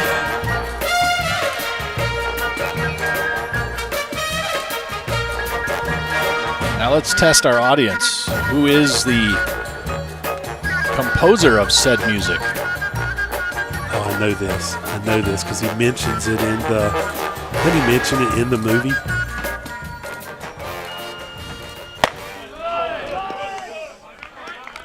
Isn't there a reference to the musician in one of the movies? I'm not 100% sure. I don't remember that Quite sure. part of the movie. I will tell you. Humperdinck or something Nope. like that. I'm trying to think You're of thinking of Burt Bacharach, and that is Bacharach. incorrect. That's it. That was it. I remember him mentioning him in one Though of the movies. he does make a An cameo appearance. Yeah. Hard hit, right center field.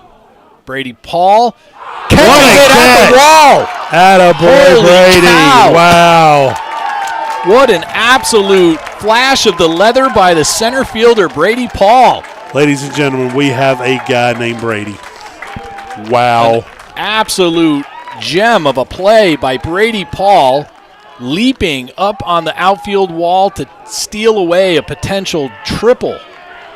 And a small Bill Martone kind of nod, hardly acknowledges the effort there. Ooh. What a play. Electric, I might say. That definitely got everybody on their feet here in Frazier Field. That was one heck of a catch there in center. Always great to have your defense behind you as a pitcher. The 2-0 count now for Michael Williams. Finds the strike zone.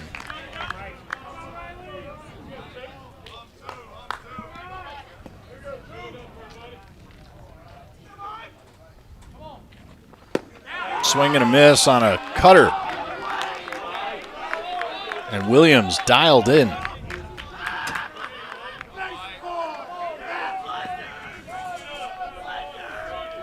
Riley Stiles.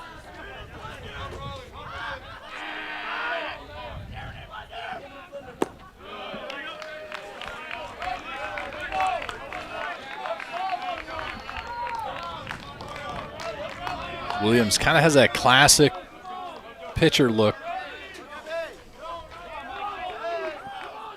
Full count now. Just misses on the inside.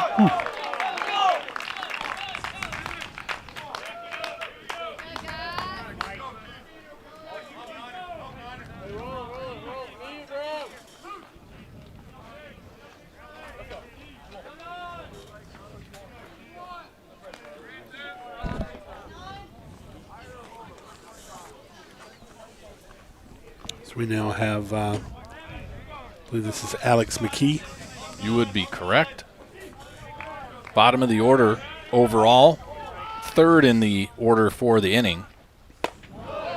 And that fastball gets away from Michael Williams, but Cliff Almedo, quick to get out of the crouch, keeps it in the mitt.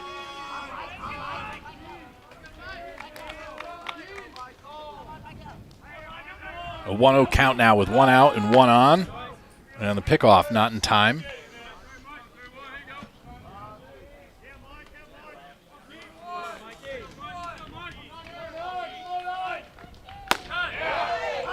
Called strike on the fastball from Williams.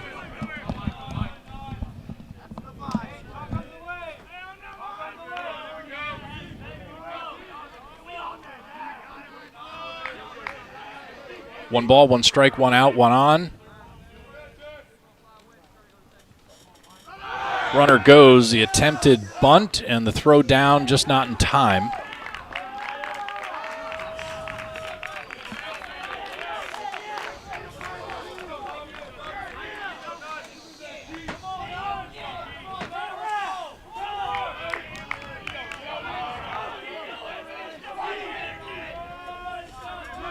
Two-one count now with one out and a runner on second.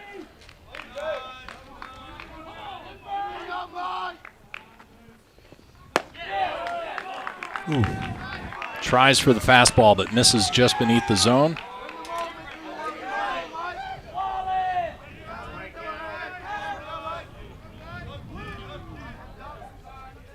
And a 31 count.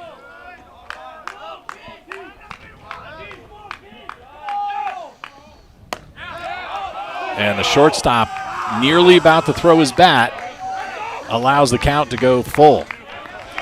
Yeah, I don't think he liked that call, but it appeared to be right down the middle. Looked like a peach.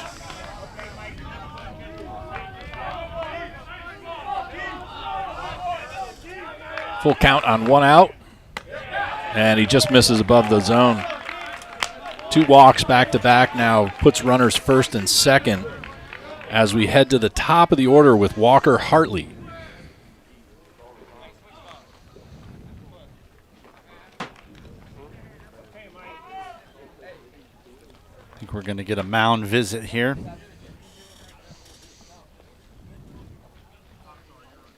Coach Bryce Myers creeping into frame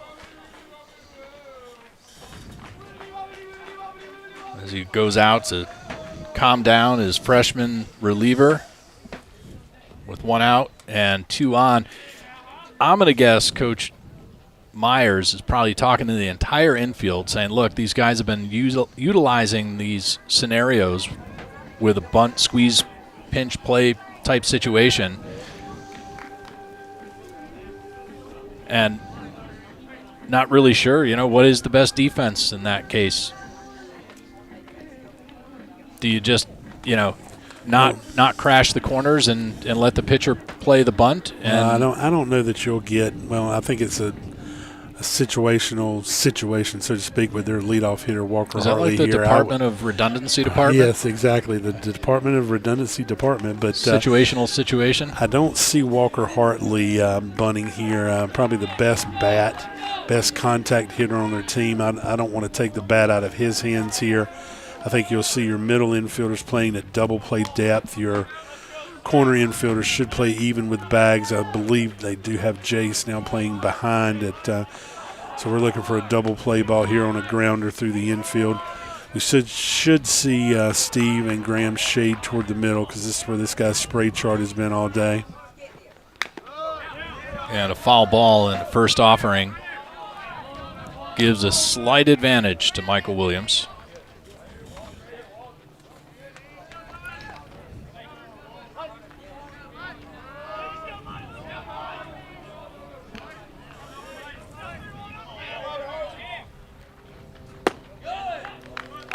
And Hartley lifting his back foot.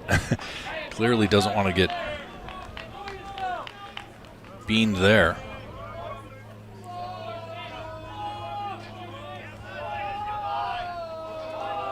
The 1-1 with 1 out and 2 on. Oh boy, great fastball right down the middle.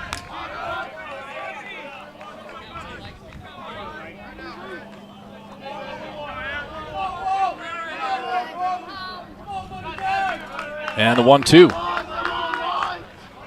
Swung on left side, and Stephen Lawrence not going to be able to get to it before it goes to Reese File. 1 run's going to score on a throw.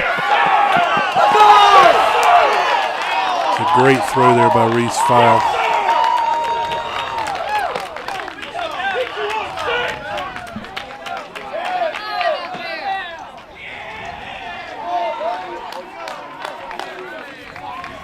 And the first baseman, Tyler Rosario, about to step in. And from there, it looks like Coach Myers is making a second mound visit, so that's going to be the day for Michael Williams.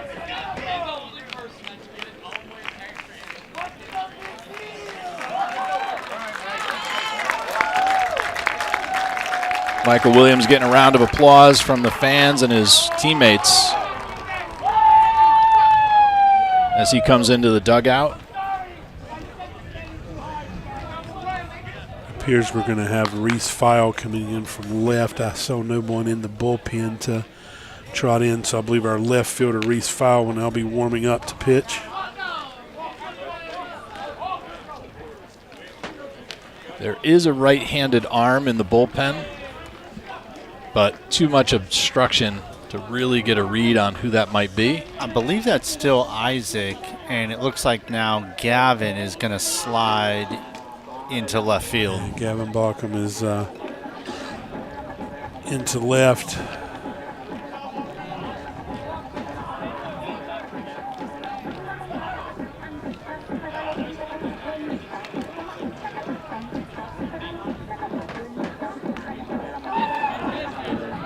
Cliff Olmedo making his way back to home plate.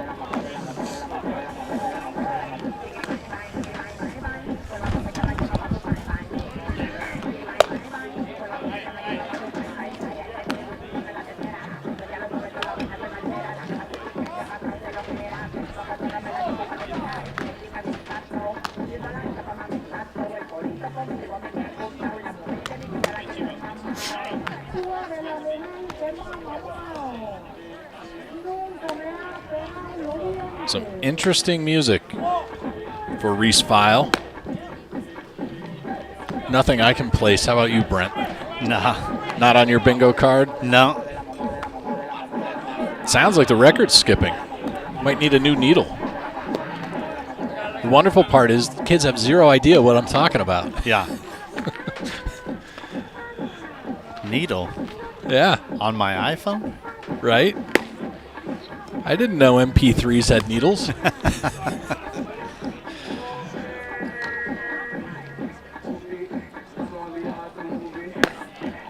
Yeah, your song is skipping.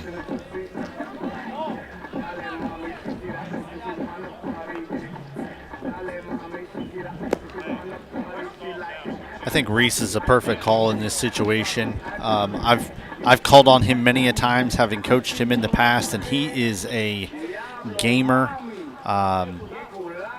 As they say, ice water in the veins, right? He just comes in and all game face and is ready to shut it down. You did say ice water, not ice water? Ice water? I was like, is that like fly swatter and eye swatter?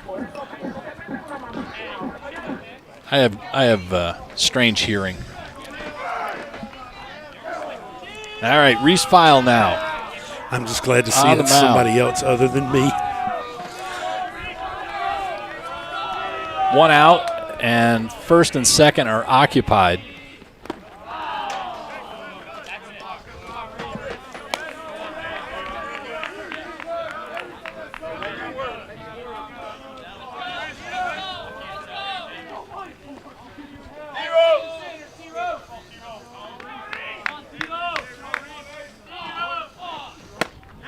Swing and a miss.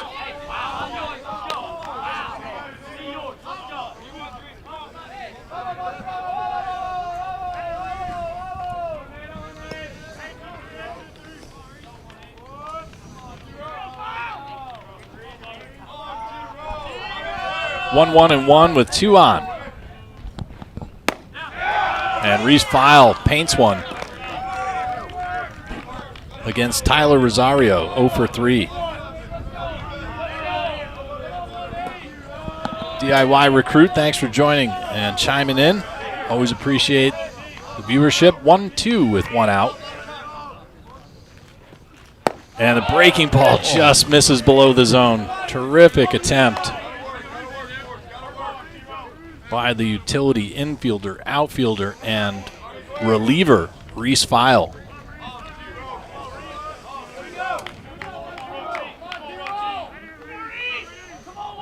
Two. Just misses off the plate. Tries to get the first baseman to reach.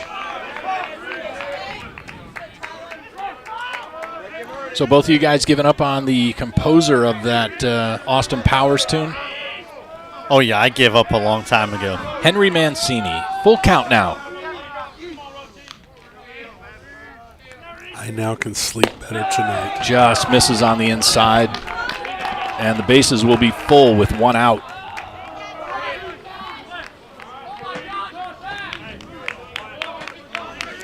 So we now will see Wyatt McSwaim against Reese File with one out with bases loaded here. Swaim went down looking in the sixth as the third out. And that was when Michael Williams pitched out of trouble with bases loaded. And a foul ball on a fastball from Reese File.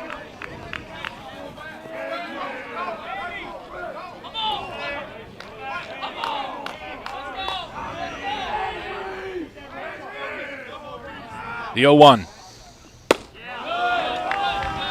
just a touch low, but gosh, from a left to right position, it looked pretty decent. As McSwain steps back in, 1-1 and 1 out. Ducks on the pond.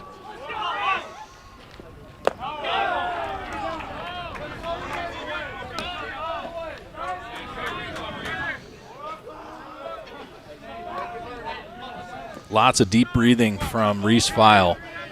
The Corinth holders, graduate. 2-1. Popped up on the right side. Jace Dunn calls for it right in front of first base and takes it.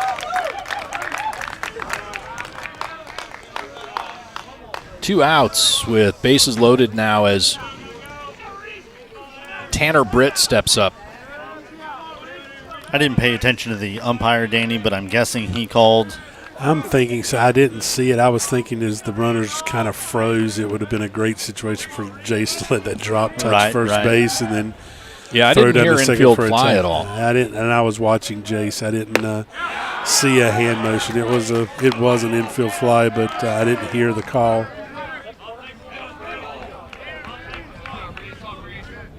Tanner Britt wasn't quite sure about the location on that. I could hear him asking the umpire for clarity. And a swing and a miss on a breaking ball.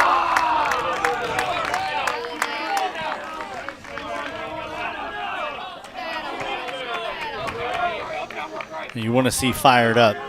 Let Reese File strike out. Number 33.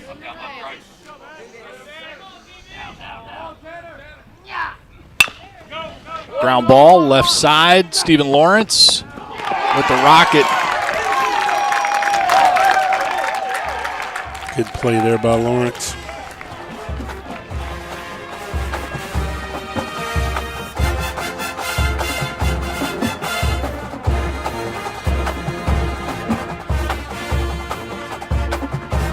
All congratulations coming into the dugout, but 1 run did score, so now the Hurricanes need to put up or shut up in the bottom of the 8th inning.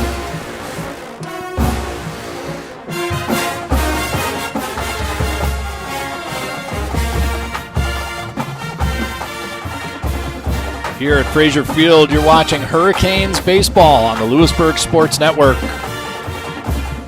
Don't go anywhere. We're in extra innings as the game was tied at the bottom of 7 of a doubleheader JUCO style. A Saturday doubleheader on a Friday with rain coming in tomorrow, which Game 3 now has been postponed into Sunday. As the Hurricanes looking to hold on to a postseason berth coming into today, they were in 3rd place in the D2 West Region 10 Conference.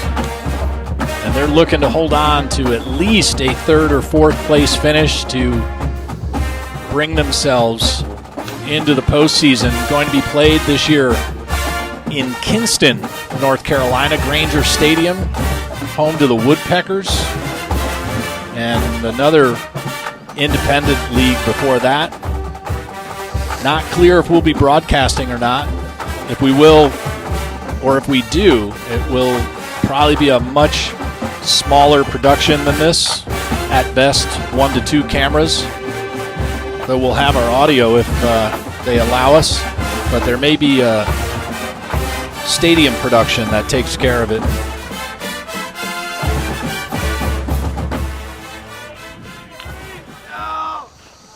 Right back to live action. As your pitcher now, number 23, Reese File now will be batting.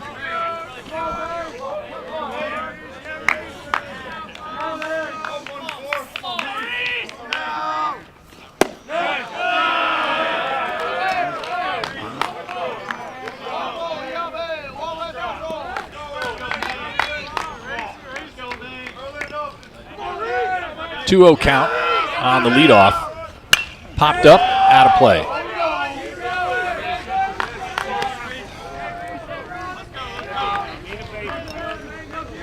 Definitely a pressure cooker situation. Come off the mound, go right to the box. And Reese File is absolutely hacking trying to tie this game up with one swing. Just need a base runner, Mr. File. Just need a base runner. Chases after a high fastball that thankfully goes out of play for the Canes fans.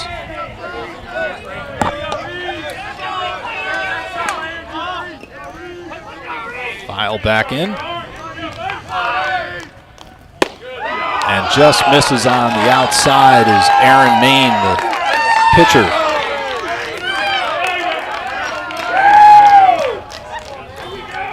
You got the Louisburg parents standing on our side over here as well. Full count. Hard hit, but foul on the left side now into the bullpen of the Yeti.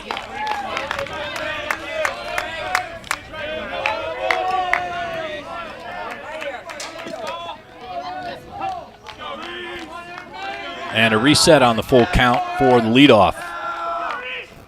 Hard hit, high fly ball, left He field. is going to watch this one.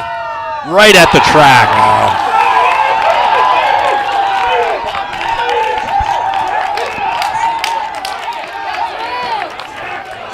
To say the Yeti are excited might be an understatement there.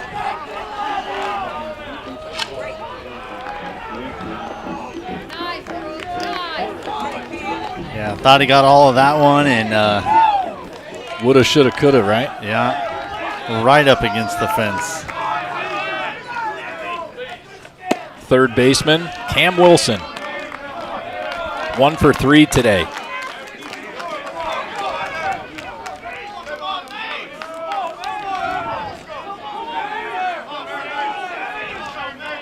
And a 1-0 count. Maine touches the outside corner and evens up the count, 1 apiece.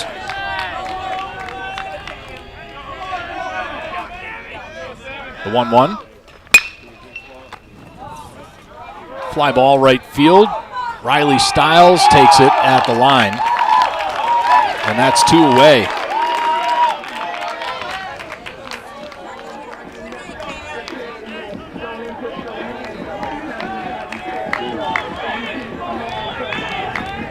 Sophomore first baseman, Jace Dunn.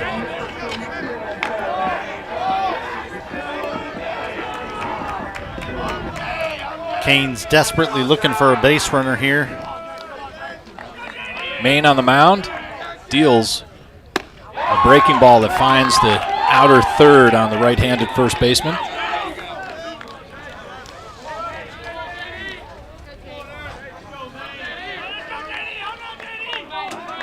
The 0-1. Swing and a miss, down low. Dunn probably anxious to try to get the bat on the ball. I would be too. And an 0-2 count. Barreled up center field on the run. Tanner Britt.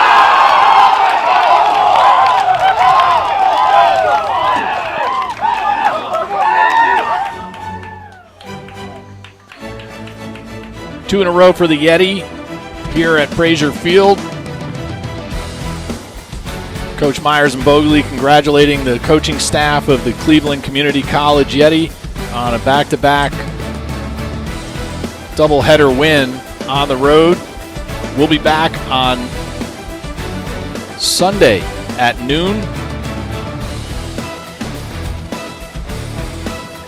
as the Hurricanes going to look to pick up at least 1 out of the 3 and total of 6 on the season against the Cleveland Community College Yeti. For executive producer of the Louisburg Sports Network, Dr. Gary Brown, and co-producer Jason Raznick. Today's telecast being directed by yours truly, Coach Myers Bogley, and the entire crew consisting of Danny Babb, Brent Hines, Angel Moreno, and Brennan Kaiser. I am Bill Martone saying thank you so much for watching Hurricanes baseball on the Louisburg Sports Network. Have a blessed rest of your Friday evening, and we'll see you back on Sunday at noontime. Or maybe 1, not really sure, one of the 2, but it'll be updated on the thumbnail card in the scheduled game in YouTube. Have a good evening, everybody. Take care.